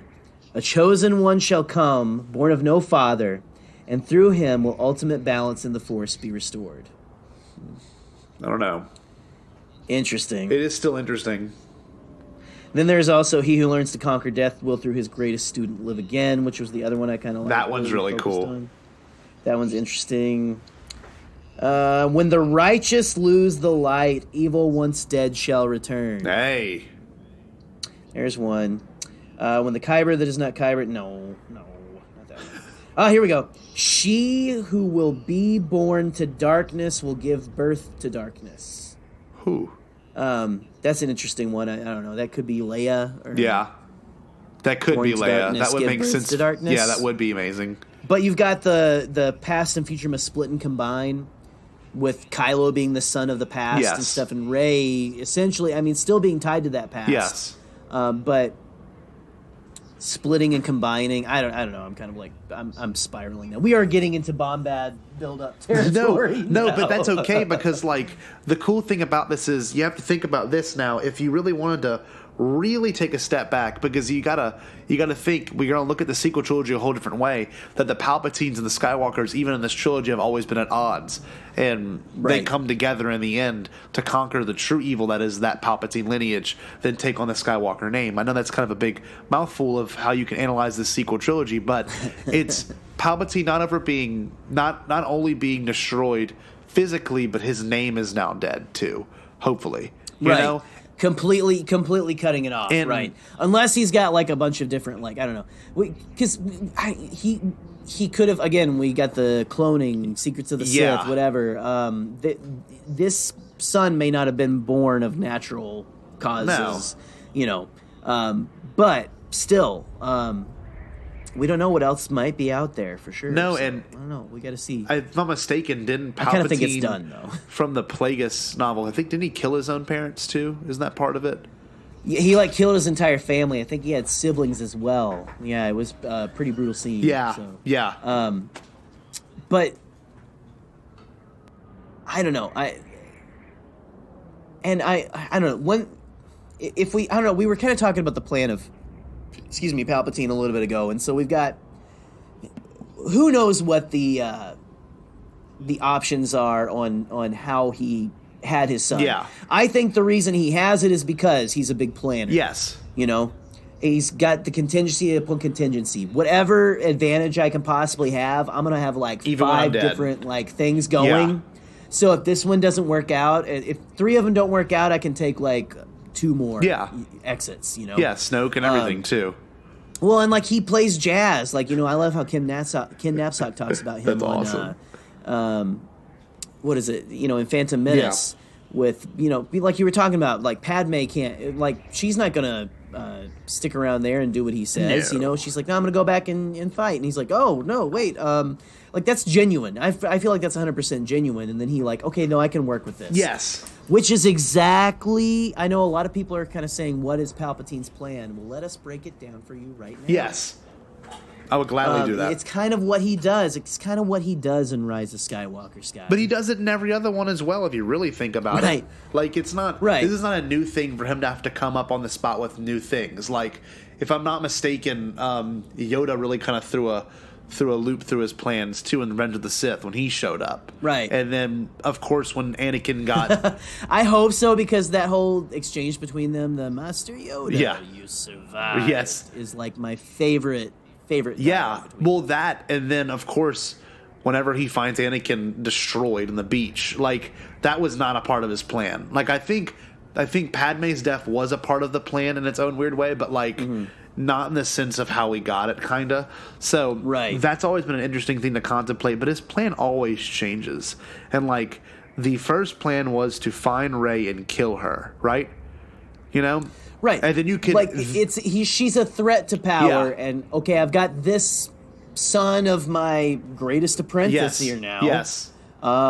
He's even more powerful. Well, you know what I think Kylo almost is. Yeah. Honestly. Well, what he would have done too is if you think, well, obviously Kylo won that last duel. I mean, on the Death Star, like he straight up won. Like he would have killed Rey there. So that's something that people are often not thinking about or considering. But in regards to this whole plan of his, like he wanted Rey dead or find the girl and kill her, because you know what he would have done. Kylo Ren would have brought her back dead, and then he'd been like, "Great, now you slice into me, and then I will transfer my power and all my abilities to you." And then he thought, "Well, you know what? Do you think that's what he was saying? Because people are a little vague on that too. Was he saying like, "I'll actually enter you and become"? Yes. Like he will be a new host. Okay, body. I was kind of thinking that too a little bit. Yeah. It's man, there's a lot of interesting stuff to still dissect with Rise of Skywalker, and all the stuff with Palpatine is so juicy. It is. It's I know it, and it can be either I've seen either it's upsetting or like I love it. You know, I love it. Yeah. I'm kind of like in that camp too. I can understand people being like, whoa, what's going on? But and I don't know, man. The problem I'm seeing people have, they're like you said, the plan at first is kill the girl. Yes. And I've seen people go like, okay, so it's kill the girl, then she shows up. It's like, no, I wanted you to be here all along and stuff. Like where the disconnect I feel like, and I'm not trying to say like, you missed something, but you might have, if you watch, at the beginning, again, he's got his greatest student's grandson there, more powerful. Okay, I'll take this guy's body. I'll be good with him, like you were saying. Then you were right. He almost won that fight, but what happened? Leia showed up and threw the princess from Alderaan. Has disrupted my plans. Yeah. You're like, there's that one. It's a tiny little scene. Yeah. But there's a scene right after Rey leaves and stuff where Palpatine is talking to Allegiant General Prime. Yeah. Which, man, how great was Richard E. Grant in this movie? Like I loved it. I know he was like kind of like where's this guy been? Yeah. But I loved it so much. I love that just the whole characterization and his whole arc in the movie. Totally. But he's there, like all all Darth Vader style and Palpatine. It's like Empire Strikes Back. Yes. With Vader and Palpatine, like Vader kneeling and stuff, and he goes, "The Princess of Alderaan has disrupted my plans." And he says, bring the fleet to Exegol or whatever, or come to Exegol and destroy a world they know and stuff. And like you can tell right then, he's like, okay, this dude betrayed me. Yeah. He's like, so I'm gonna try to play to my quote unquote grandchild. Yes. Heart longing for family, and she even Finn was like, "This is unlike you, Rey." She's been. Yeah. He was telling her like, "I want to go and kill him. I gotta go and kill him." But it's unlike her, right? And of course, this is Rey's movie, and I know you could say that about all the sequel trilogy movies, but like this is 100% Rey's. Like, the main focus is her journey in this movie, because with episode 8 you got kind of all three of the characters, and in episode 7 you kind of got way more of just Finn, honestly. You know what I mean? Like Finn and Rey, but like this episode 9 is all of Rey, which is amazing because the payoff is in the end where she does get to Exegol and she does meet Palpatine, and Empress Rey is like the first thing, or Empress Palpatine. Empress, when he says take the throne, Empress Palpatine, whenever Kylo first said, "Hey, you're a Palpatine," that is such a clunky. It was a clunky line. I couldn't believe it at first. Yeah, it gets easier with like there's so much stuff in Star Wars that's clunky. There's so much clunky dialogue that's just Star Wars. But whenever Palpatine says Empress Palpatine, that really like that. I like. Could you imagine being told that? Really cool. That she all she wanted to do was find her family, and then when she finds her family, it's him. But it's also like one of the most powerful men in the galaxy. So therefore, she would be going. It's so cool to think about her story, because she would have gone, if she had accepted his offer. She would have gone from being literally the scum of the whole entire universe, the galaxy, I mean, where people are like, Jakku, you're a scavenger in Jakku, all the way to being the empress of the galaxy. It's that's really, and like scratching her name on that metal thing at the very beginning to then like being in command of the whole galaxy would have been her character arc if she had accepted, but she didn't. At what cost? Yeah, and especially in regards to Palpatine's character and how he really makes it sound appealing, because I don't know what I would do in that moment. I mean, I want my friends to be saved. Like, honestly, you would hope you do the good thing, but it's hard to make that choice. It really is.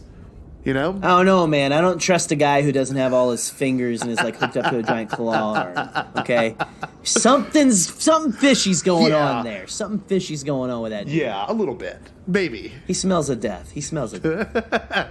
I've died before. Yes, but like, anyway, there's a lot to be said about his plan and how important his character is for the character development of Rey. And I think Palpatine's inclusion in this final movie was really some icing on the cake for the overall saga.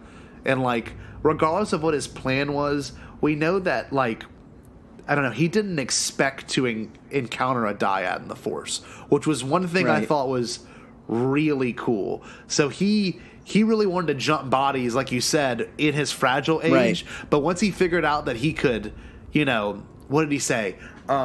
Say It's- the power of the two will restore the one yes. true emperor. Yeah, and then he said, a die in the Force, something as powerful Unseen as for life. generations. Yeah, something as powerful as life itself. The power of Which- power of life itself. That's a really cool line because it kind of makes you think about, what he was searching for with Anakin, the power of life, to create life. Yeah. But to find two people that... That's what they've made like Anakin's whole or Darth Vader's whole thing after Revenge of the Yes. Sith was like, I'm gonna bring Padme back. I'm gonna cheat death. Yes. I'm gonna fix this. Yes.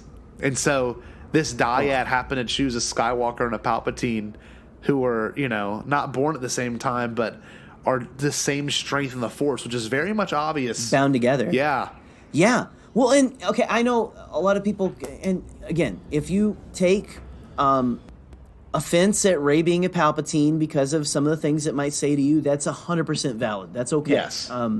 We're not saying that that's invalid, that's stupid, that's wrong. Not at all. Not No, at all. I can, dude. Okay, we're a couple of straight white males here. Yes. We know when to shut up. Yes. So Definitely. we've learned. We try. So you can tell us whenever you. Okay, we'll shut up. But I guess I never read it. I never read the theme of the movie and stuff as or where Rey gets her power is from from Palpatine. Yes. That's I was never like that's why she's so powerful. Yes. Because especially once you get to the end and you go, in fact, I was a little disappointed. I was like, you're gonna say that she's because she's a Palpatine. I'm like, I guess I get it, if we're going back to that kind of rules, but it seemed like there's something else going on because Kylo's like crazy powerful too. Totally. And then the whole that their power comes from them being like their souls being knitted it's together beautiful. through the Force. Beautiful. Beginning yang. That is what their power is. Yeah. Yeah. And that's where the power comes from. And so from first viewing, I've been like, okay, that's the power. Yes. It's not from this week-old incel dumb grandpa dude who's like the evilest man in the galaxy, Yeah. the okayest grandpa in the galaxy. It doesn't come from him. What is good about you is not dependent on the sins that your family, Yes. your father, your grandfather has committed Yes. before you. You have the chance to take the right steps. Totally. To make something of your make your name something to be desired, or choose whatever name you want, or it is your power to go out and do what you want to do. Again, straight white males, talking about but- all of this, but I don't know. It's just that I think there's still something powerful in there. It is. and stuff for at least for me. Well, like the Palpatine that we ended up getting at the end of the movie is one thing that I think, as a moviegoer and as a fan of this series, I never knew I needed and never knew I wanted. But like to have him back one more time and that full-fledged power and like doing his lines and saying his things or something, I loved to have at least one more time, because if you have Ian McDiarmid and he's still around, why not use him, Yeah, and like yeah. and to not even, I mean, a lot of people were like, oh, it's so shoehorned in, like that seems so forced. Where has he been the last two movies? On the surface, it can feel like that, Yeah. because I have felt like that a little bit a couple of times. But Yeah. you look back at whenever we first heard, look back at when you first heard the laugh in the trailer. Yeah, At Celebration. Oh, the best. And we're all there losing our minds, or didn't think you're at about home it. losing your minds. We're all you're like, immediately my mind went to "Show Me Again, Grandfather," The Power of the Dark, and I will finish what you started. Him talking to Vader's mask, which I'm like, why are you talking to Vader's mask about showing you the dark? No, It's been rooted. that's not Anakin. Anakin is and again, here we go. Palpatine, like I've been every voice you've ever heard inside your head, Yep. all that stuff. I feel like we might be going in circles now. No. But, It's okay. but I no, think. yeah. 'Cause It you have to work your way around it. it's seriously and something that's just striking me now, and again, this is stream of consciousness, guys, about Rey and her power and how the dyad is. I feel like that Rey and Ben's power doesn't come from their bloodlines. It comes from their relationship together. It comes from their power in the Force together. That they are a dyad. Yes. Because of them. Yes. That they are so powerful. Yeah. It's not because of anything that came before, but. It's because of the Force, I guess. Obviously, probably thinking like, well, we didn't really like quite it didn't quite take the first time, so we need to like try again. Yeah. But to think you were talking about Palpatine, to think that that's a Palpatine you never knew you needed, like full power Palpatine. Oh, it was great. And stuff. Do you realize that we're all like sitting here like, oh, well, she's a Palpatine, or a lot of people are like, she's a Palpatine, so they're saying that's where her power comes from. Palpatine doesn't become powerful enough to take all of the resistance and rebellion and people ships out until he takes the life force from Rey and Ben. Yes. He only becomes powerful enough to do something that is super fan fiction-y. And like something that we all wrote when we were like in a feverish, like college, sweaty, like edgelord dream state. Like he shoots lightning into the sky and all the starfighters lose power and fall. He doesn't become that incel powerful until he takes the power from them and tries to use it against them. Like, it is because the power doesn't come from him. No, it doesn't, obviously. He never had the power. No. The power is, again, it's in the He Force. manipulates it's in the power of Rey and Ben Solo. Ben frickin' Solo. Yes. Thank you. Good night. Sorry, that was my visual dictionary. No, you bring. I was trying to do like a whole like what is that like a Few Good Men or something? Yeah. Like, you can't handle the truth. No, well, I hope that was dramatic enough for you. well, no, that's honestly a good way to close it out because like this whole idea of prom night Palpatine is something that I never knew I needed, but like his character obviously had to have a little bit more closure and. They kind of Voldemort and a little bit better clothes. Yes, exactly. They kind of had to Voldemort him. You know, they kind of had to like really show him go away. Like, it's a good point to make. I mean, look who else fell down a shaft. Darth Maul. Right. Like honestly, like if we're gonna be serious about this, true. like he had the same fate as Palpatine, and you saw what happened. So if you can write that back in, then boom, you can always say, "Oh, but the explosion, Scott." Nah. Still, what do we talk about? When did we talk about Star Wars being a soap opera? Yeah, was it like on our live stream? Like I think Star Wars is a soap opera. Oh, my evil grandfather is back from the dead, and here's my long lost twin sister. Yeah, it's that's Star Wars to a T, man. It's Days of Our Lives in space, and as long as you can accept it, then you're good. But it's that that kind of. Going against it always makes your viewing more difficult. With that being said, that's entirely up to you as a viewer, and I don't knock anyone that does that. We've been very passionate, but I don't knock anyone that does that. But like, this prom night Palpatine is like this thing that maybe will have more. I guess I would love to see him stewing in his anger from like on Exegol. Like that's the one thing I've. Like, of course, everyone's like, I want to know more about Snoke. But now, that whole Snoke thing, I think everyone's kind of just like, oh. Yeah. Everyone is kind of like, but I'm still very interested because I want to know, what do you mean you made Snoke? I know you got a pickle jar full of them right there, but, I mean, come on. You get your little mummy cult, like, taking care of them. But, no, man. I don't know.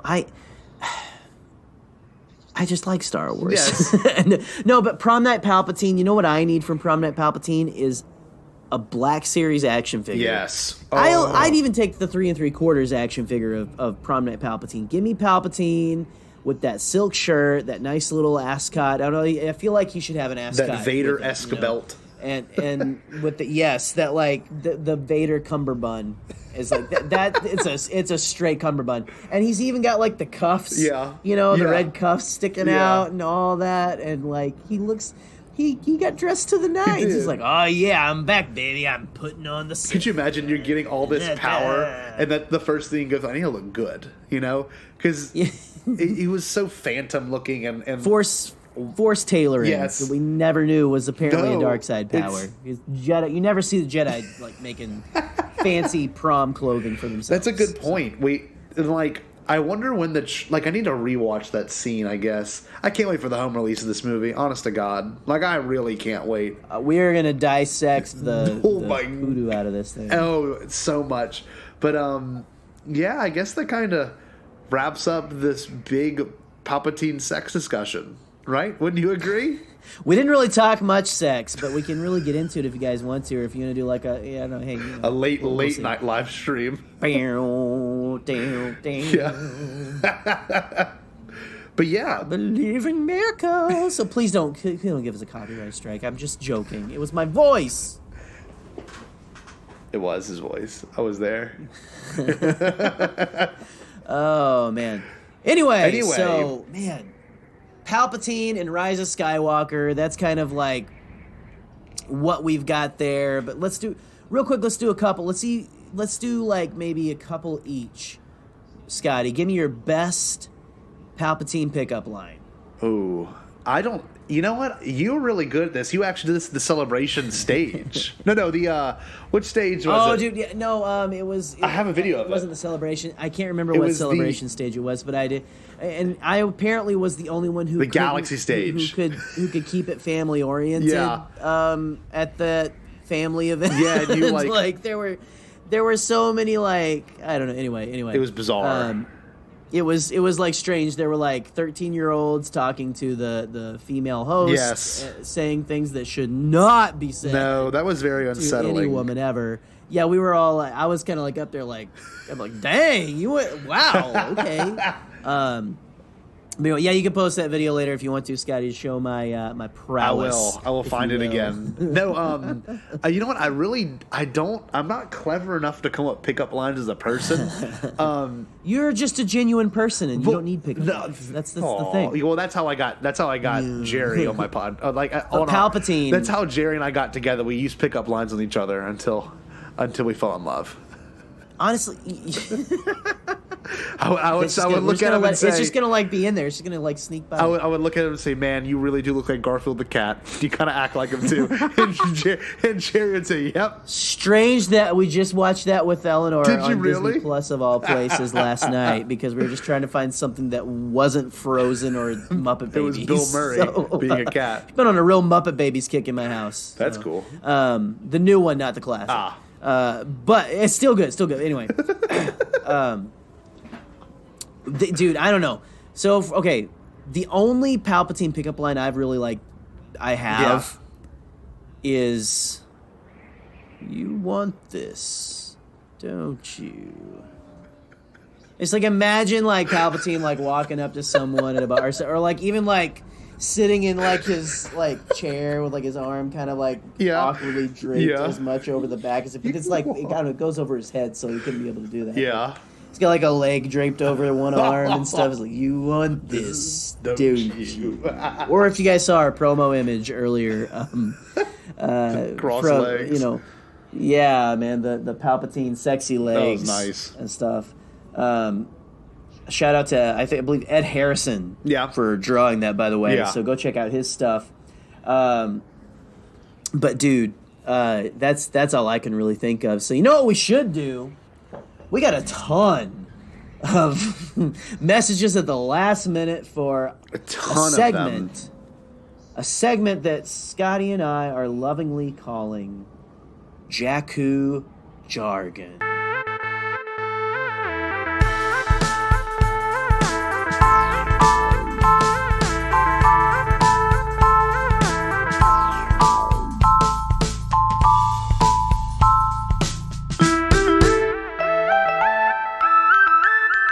Again, that lovely Ray's theme that Scotty played. Scotty, again, thank you so much for making all this awesome new it's music. so man. much fun. You got to put that Bombad funk on it and stuff. And I dig it. I hope you guys are digging it too. Let us know. Like after you guys listen to this, let us know how you're digging the Yeah, music. definitely. Jakku jargon for this week. All right, hashtag Bombad fam. We're recording tonight, so let's hear your thoughts on crusty Uncle Palps in Rise of Skywalker. What questions do you have about his story, or maybe share some of your own headcanon / theories about his return or procreation? Comment here to get on the show. So, first up, let's see. From a certain point of view... From a certain point of view, at certain point of view pod, I don't think it's out of the realm of possibility that he created his own offspring using the Plagueis midichlorian trick rather than got his funk on. But that's just my own headcanon, Adam. I think a lot of us are really kind of headcanoning like a non, quote unquote, getting the funk on. Yes. But you never know. I don't know. I've kind of lean towards something like that. I don't know. We got to see if, like, in canon, there's kind of something like that going on with Plagueis. But I don't know. Again, we're gonna get a book. Yes, definitely. No, that's a really good way to look at it because, like, there is going to be an answer, which we're thankful for. Like, there will be. Same with the next one from Justin Reed at Justin1011691. Justin Reed, great fan of the pod.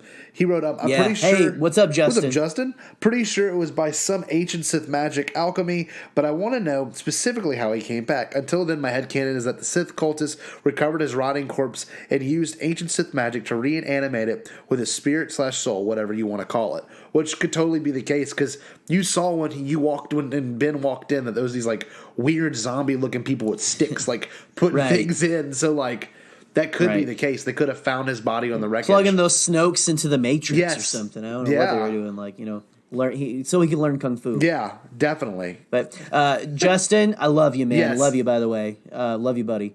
Book. There'll be a book. But yeah. Headcanon is cool too. Yes. So. All right. So all remaining systems, Michael in parentheses at local first order. While most of my problems with Rise of Skywalker, which I still overall enjoyed, involved the return / inclusion of Palpatine, Ian McDiarmid is still an absolute joy to watch on stage. And Scotty, if I may, he commented under his comment. Yeah. He said. Also, as the Jedi Prince stan of the Star Wars fandom, I would like to point out in Legends, Palpatine had a son named Triclops and a grandchild named Ken. As Ahsoka said, there's always some truth in Legends. Yeah. Yes, I remember listening to a podcast that was breaking down the Triclops story. It is absolutely ridiculous. So Palpatine, I guess, had a son and ended up he had three eyes. Nice. Like one in the middle, which hints Triclops. Yeah. And that's kind of the delicious, Star Wars-y EU goodness that people really were upset that they got rid of. So, okay, I'm throwing shade now. I'm sorry. I didn't mean to throw shade, but that I kind of did.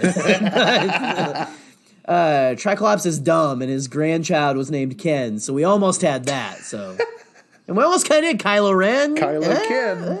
Baby. A lot of people, Kylo Ken, there you go, a little Ken knapsack action there. There's some anyway. Love. Our next one's from Rural Farm Boy at Rural Farm Boy, a great friend of the pod. Rural Farm Boy, one of the first featured actually on our positivity episode because what I was thinking to myself when I was editing it, like who better to start this off with than the man himself. So that was a total like you're the main man, like you are the one dude. So. Anthony, thank you so much, bud, for always being so supportive. Thank you so much, Anthony. And he asked a different question. Doesn't deal with Sheev, which I like this question. He says, "You're a stormtrooper, but there are many different ones: a standard stormtrooper, scout, coastal, defender, shore trooper, snow trooper, death trooper, scuba trooper. Which are each of yours? So, which one are you going to be, Jerry? I know my answer already. This is hard. He names off a bunch, but it's just like, what trooper are you, like, bar none from all of Star Wars, right? Is essentially the question. Man. Can I get mine? Yeah, I've go for it. I've always been fascinated with the Scout Trooper. Like, if I had to do a 501st suit, be Scout Trooper. I love the helmet. Scout Trooper? I love the look. Nice. I love the speeder bike aspect of it, even though I don't bike myself or do any sort of motorcycle things. Like, I love that. It looks like it would be, like, especially now with The Mandalorian, like, they seem like the motorcycle policemen that like have to go to parades. Like that's just kind of what they remind me of, which I really like.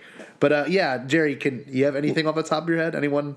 No. Well, I mean, just the motorcycle police. I really dig. This isn't my answer, but this is a freebie. I really dig the motorcycle cop from Solo. Yes. Whatever that. It's like a stormtrooper, but like a kind of different variation on looking it and at stuff. it, Yeah, dude. I love that. I love that thing. I love that one. But I think my trooper would have to be the ATDP pilot from Rebels. Oh, nice. I dig that. It's a deep cut. It's like Rebels season 1 and 2-ish. I think they made it through the whole show and stuff, but they drove like the big like troop carriers that used to be like just in the toys and stuff. And they also, did the early AT-ST walkers that were the ATDPs. Yes. And so they're essentially like the ones that wore the helmet, almost like Ezra, but a little more like official. Yes. And they had like kind of more of a officer vibe going on with like like General Veers when he goes into battle, he has like the chest plate and stuff. I dig. I just think that's a cool look. That's a good look. I like that one. Man. Anyway, that's me. I'm sweaty nerdy for the ATDP pilot. All right. Next up, we have As Father and Son, parentheses AS-FAS, at ASFAS92. He told Anakin, being Palpatine, that Plagueis taught him everything he knew. Does that mean he taught him how to transfer his spirit at the moment of death? And if so, why wasn't Plagueis able to possess Sheev at the moment of his death? Or maybe he did. He is all the Sith. Yeah. Dave, Timothy, love you guys. Book.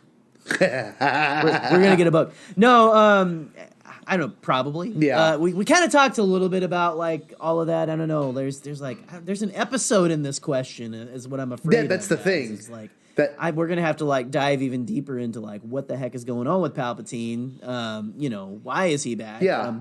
We were trying to focus on the sexiness here, but we got off track because everyone's like, "Why is he back?" Yes, and it's a good thing. I guess no one is as like worried about how he could get laid. Well, one thing, the only answer we really have is that the dark side's a pathway to many consider to be unnatural, and that's a great way to write off a response. Like, let's be honest, well, hey, right, it's a pathway to many to consider to be unnatural, and you're like, I guess I gotta accept it, That's what it is. It. I was fine with it only because I've been saying it for like 3 months. Yeah. Like that's what I keep going back to. But anyway, who needs to toot their own horn? Scotty, what we got next? Benjamin L. Ackers, great fan of the show, and of course the wonderful TRB at Sheetsy Beatnik says, my first thought would be he manipulated the midichlorians to create Sheev Jr., but I wouldn't hate the whole Palpatine has a concubine angle, which, like back in Legends, it could be all part of the new canon story of Dark Plagueis the Wise. # Stay Bombad. I'll never forget having to ask my mom what a concubine was because it was in the Jedi Prince series, if I remember correctly. Was it really? Yes. Oh, that's awesome. Man. So, see, I got that in Bible school. Yeah. So, like, no lie either. I bet. And he had all these concubines and stuff. Like, concubine? It's like some kind of... we're going to stop here. Yeah, so... before we move off questions. But, I would love, honestly, if that was the case. And, of course, like he says the end of it, which is my unfortunate response, it could all be a part of a new canon story of Darth Plagueis the Wise. And I think what better way to wrap up this whole question we have about Palpatine, but with going back and really retelling... Darth Plagueis and his involvement with however he got sort of the Trade Federation. There's a lot of things to be answered about how Palpatine even got involved. So a book could easily answer questions that we had in The Phantom Menace and questions we're having now. So I think I hope it's like a series of books, I hope we get a prequel story about Sheev, original trilogy, and then we get sequel trilogy. I think it'd be clever for them to do that. So yeah, books, my biggest answer, at least some sort of awesome story to build off of. But anyway, what's the next one, G Money? Next up, we have Jump to Light Speed, a bite-sized. My goodness, you have a huge name. It was a bite-sized Star Wars podcast. So Jump to Light Speed at Jump to Lightspeed. They asked, or they said, I am like to imagine awkward Sheev reading pickup lines from a notepad in Dex's Diner, and they included an amazing gift from Back to the Future of George McFly trying to ask out his future wife. It says, I'm your density. Yeah, I'm your density, yeah. It was like, I'm trying to think of like a pickup line that he could say and stuff. We will watch your career with great interest. I mean, interest. Darn it! Don't look at me. But I don't know, man. Yeah. I like the whole walking up in Dex's Diner. Though, that is nice. So thank you for giving a Back to the Future flair to all this entire Exactly. Our next one's from Mike Hatt at Ian E. Smith. He said, how's he not dead when he fell and exploded and then exploded again? And I don't mean to be rude, but Darth Maul. Let's be honest here. Darth Maul. Well, let's be honest. We don't know Darth if he really Maul, did explode. Gosh, who else did we think was dead and came back and stuff? I mean, Vader spun off into nothingness. I guess he flew away. Gosh, I mean, take your pick of people who have we thought died and then came back or something. I mean, in any media. Boba Fett, probably. Let's be honest here. Yeah. But Mike at Ian _E_ Smith, the dark side of the Force is a pathway to many abilities some consider to be unnatural. Which, the Dark Moose at the Darkest Moose actually commented underneath, which was our last comment. The dark side of the Force is a pathway to many abilities some consider to be extremely convenient, actually, is what he said, which is yes.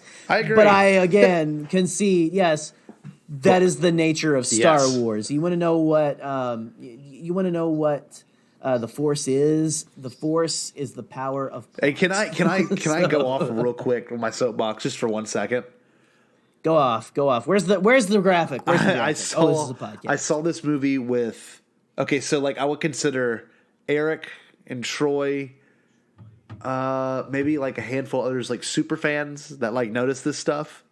But at no point did my dad or my mom or my aunt or my uncle or even Katie look at me and say, well, this doesn't make any sense. How does he just come back?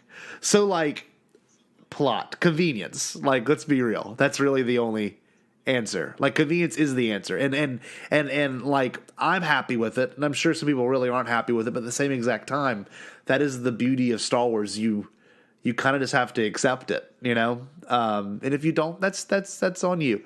But with that being said, Palpatine being back didn't have to have an explanation for me. He's back. I mean, we're lucky enough to even get him back. So with that being said, this kind of leads really well into the final question we have received from Patrick Covey at Gannon136, a great friend of the pod and a huge influence in my Star Wars podcasting career. He asked, not me, not you, Jerry. Screw you, Pat. I'm just kidding. I love you, buddy. Go on. I'm really kidding, Pat. I love you, buddy. He said, he said, what sorts of bonus features would you like to see on the home release version of The Rise of Skywalker? Well, you know what I want? I want part 2 of the Sheev with the Wayfarer glasses on. I want to see something like that again. Remember that Revenge of the Sith where he's it's just the Wayfarer glasses.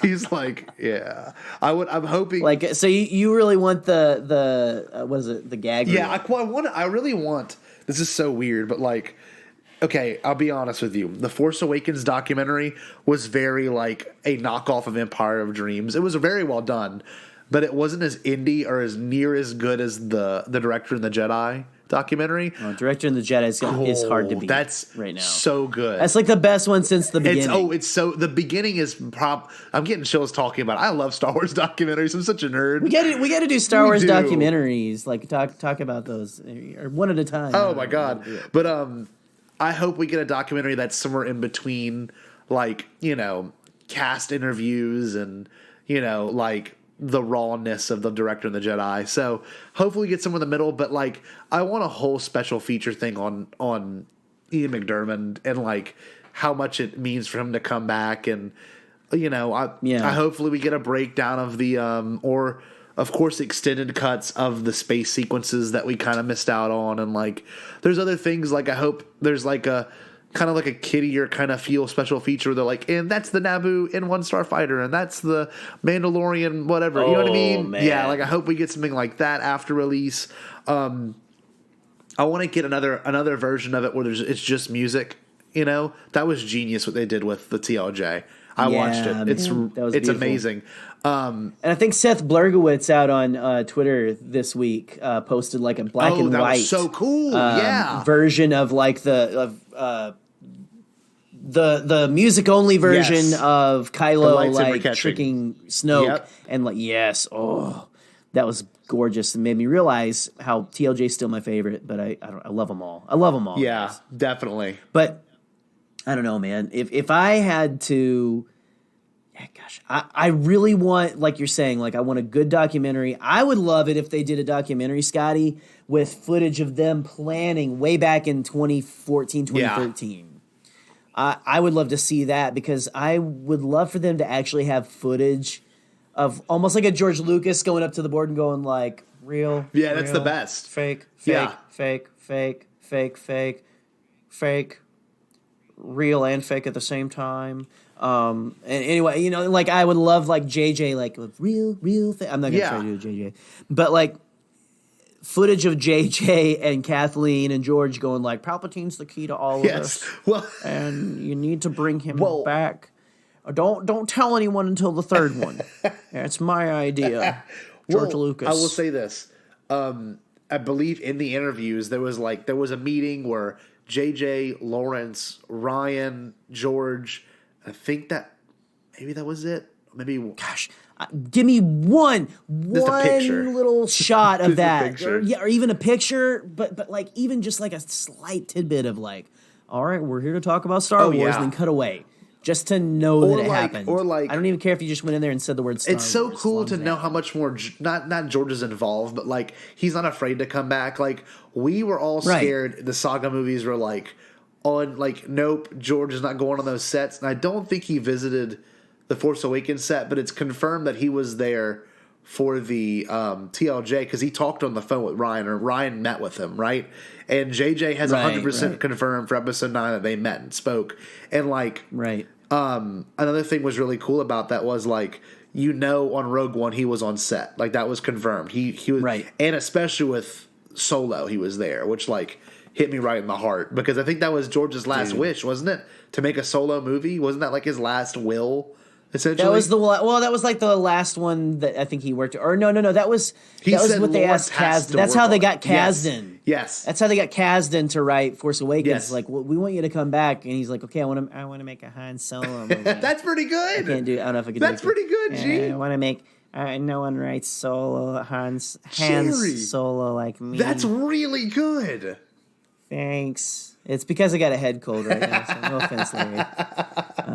But anyway, that and like an in-depth documentary would be amazing, and then deleted scenes. I think for crying out loud, don't release another movie, a Star Wars movie, and then re-release a 3D version because you made me think I was going to get like a remember that version. Remember that? And so.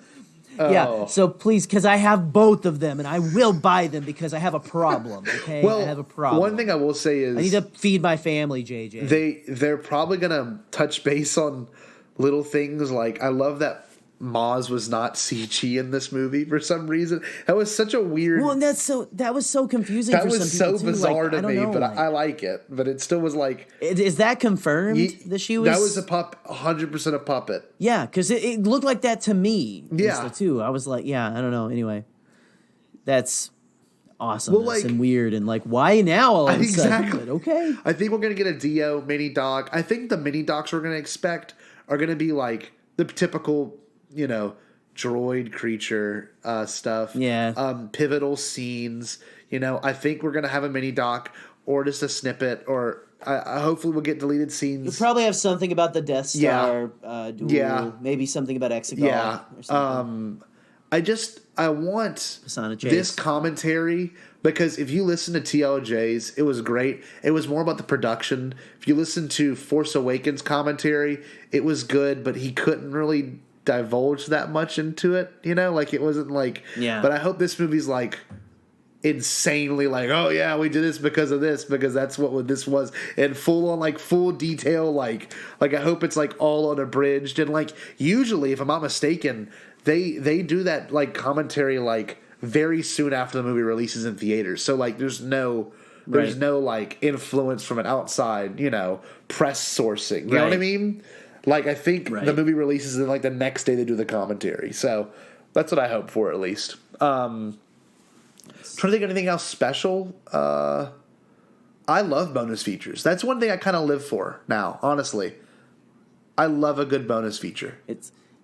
We got to keep buying those physical media, guys, because or buying the bonus features and stuff, because I don't know, they're not doing as much as they used to. So save the bonus features. Yeah, and that would be the new Bombadcast shirt. Save the bonus features. It just sounds so desperate and weird. Please save the bonus features. Yeah, like. Oh, that's really funny. Oh, man. Please save the bonus features. It sounds so sad. Save them. They need us.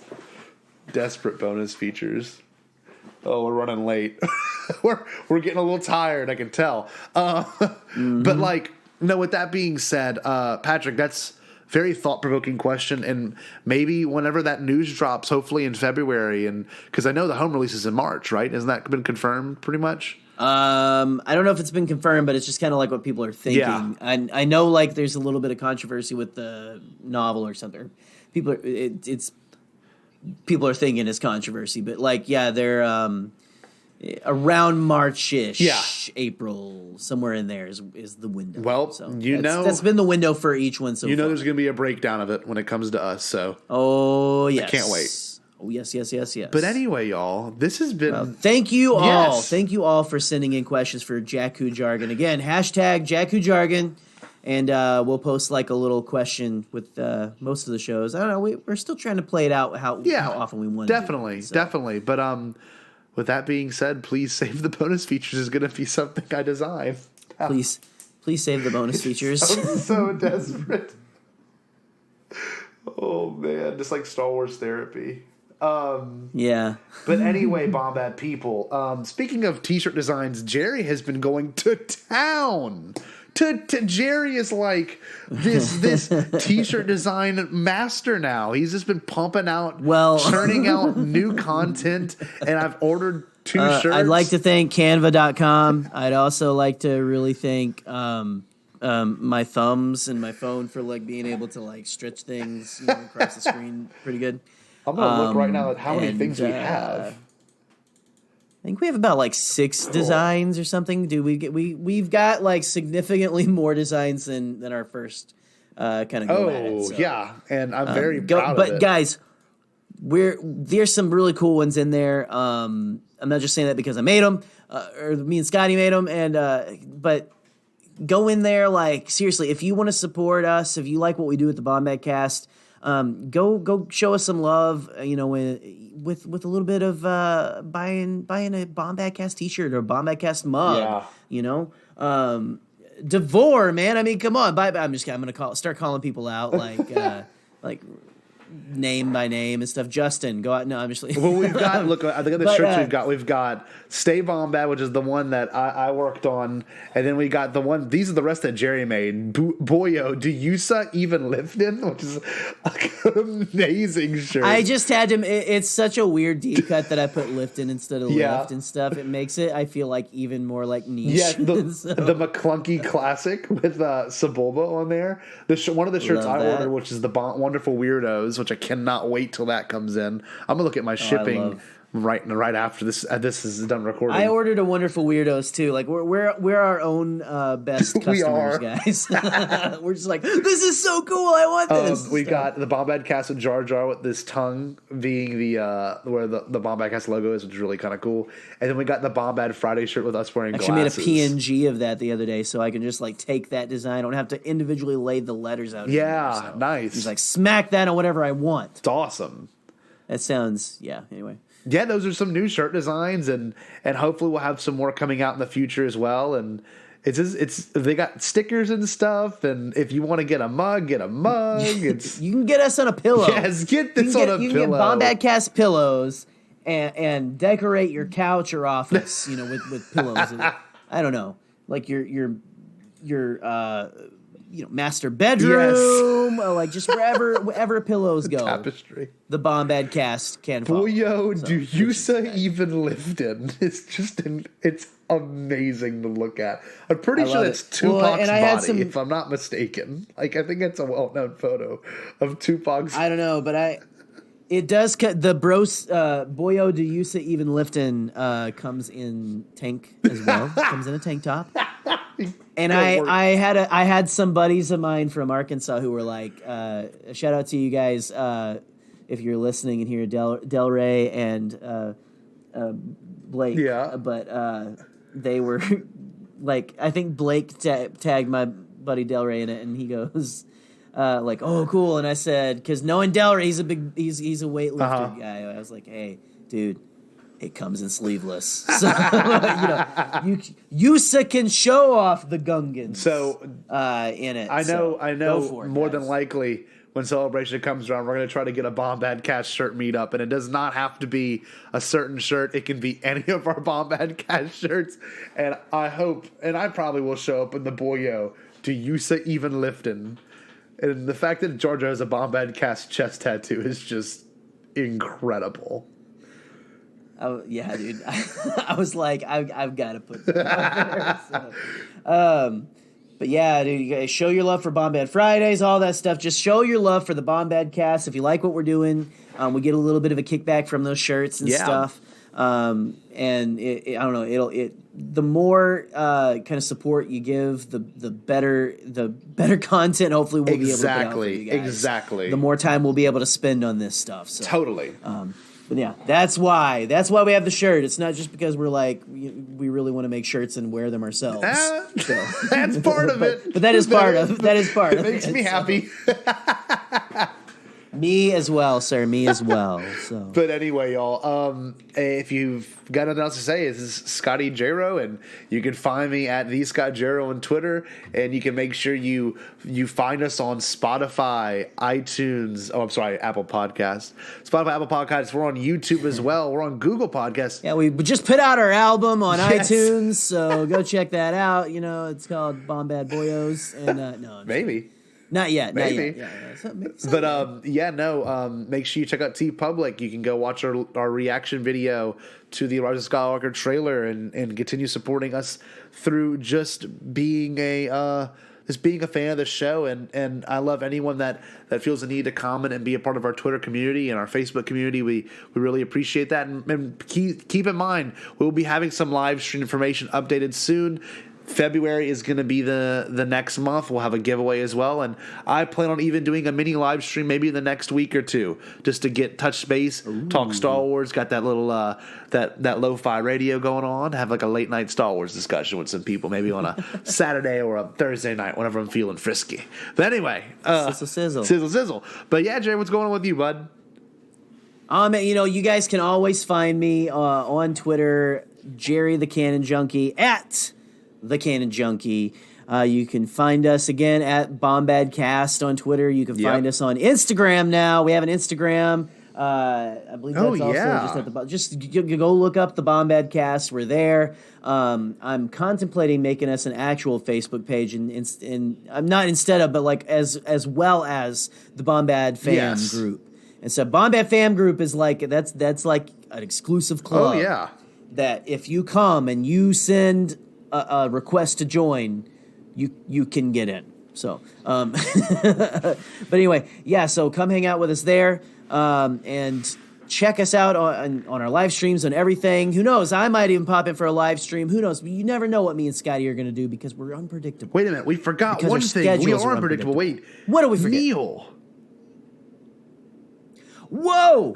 I can't believe we almost forgot the king of positivity himself. Yes, this is a great way to close. Mr. Oh, well, what's up, Jared? this is a brilliant way. No, just this is a brilliant way. You're absolutely right to close out the show and stuff. Neil sent us a video. Yes, I will play it right now.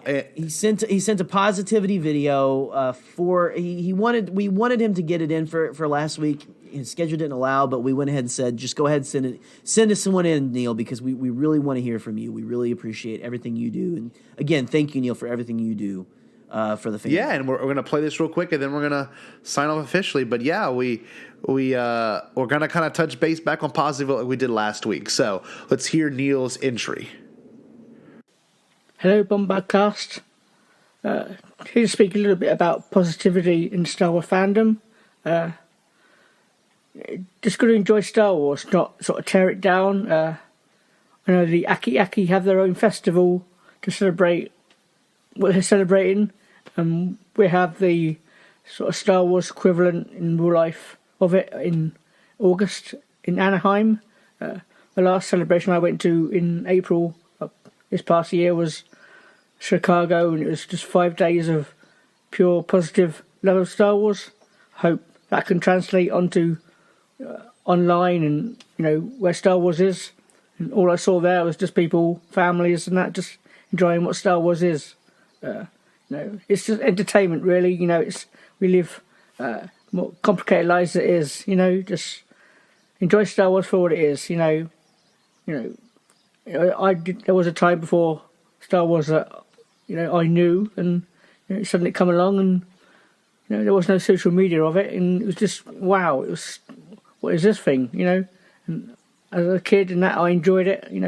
Let's carry it on. I'm actually big in the positivity is Bombadcast. May the Force be with you. Wow, he's the best.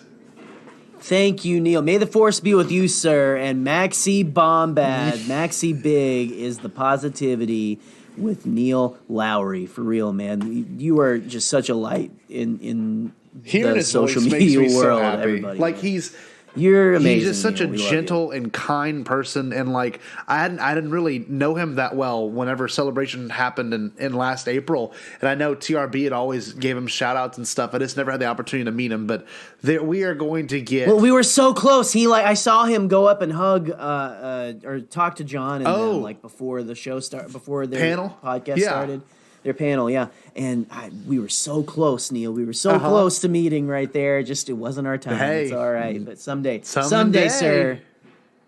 But no, thank you again for sending that in, Neil. I'm glad we actually got to play. Yeah, and to have you kind of close out this show means a lot to us because you're always doing the hardest work out there, making sure that everyone has a platform and has an ability to get listened to and heard, and you never bring out the bad people. You only bring out the good. And yes, Star Wars is one of those things that you just got to focus on the good. And like, it was something we were lucky enough to have in the beginning. Now we can have it and enjoy it more and more together as a bigger community. But thank you so much, Neil. And what a better way to end this episode, seriously. And to let your speculation keep going about Palpatine and everything positive about this community. Keep it going, seriously. Yeah, keep it going. Yeah, sorry. It's late, guys. No, again, thank you, Neil, so much for everything you do. Scotty, if you don't have anything else, buddy. I don't. Then you know what to do. Oh, okay. All right. Well, you know let's what see. to do. What we got here? Let's see. I know what I have to do. The Neil thing. I'm looking at that the I don't have the strength to do it. You do. Well, you know what, guys? You need to make sure that you're ready for celebration by make sure you bring your Aki toga, and don't forget your last name because there will be a quiz in Anaheim by a 12-year-old girl. And most of all, stay Bombad.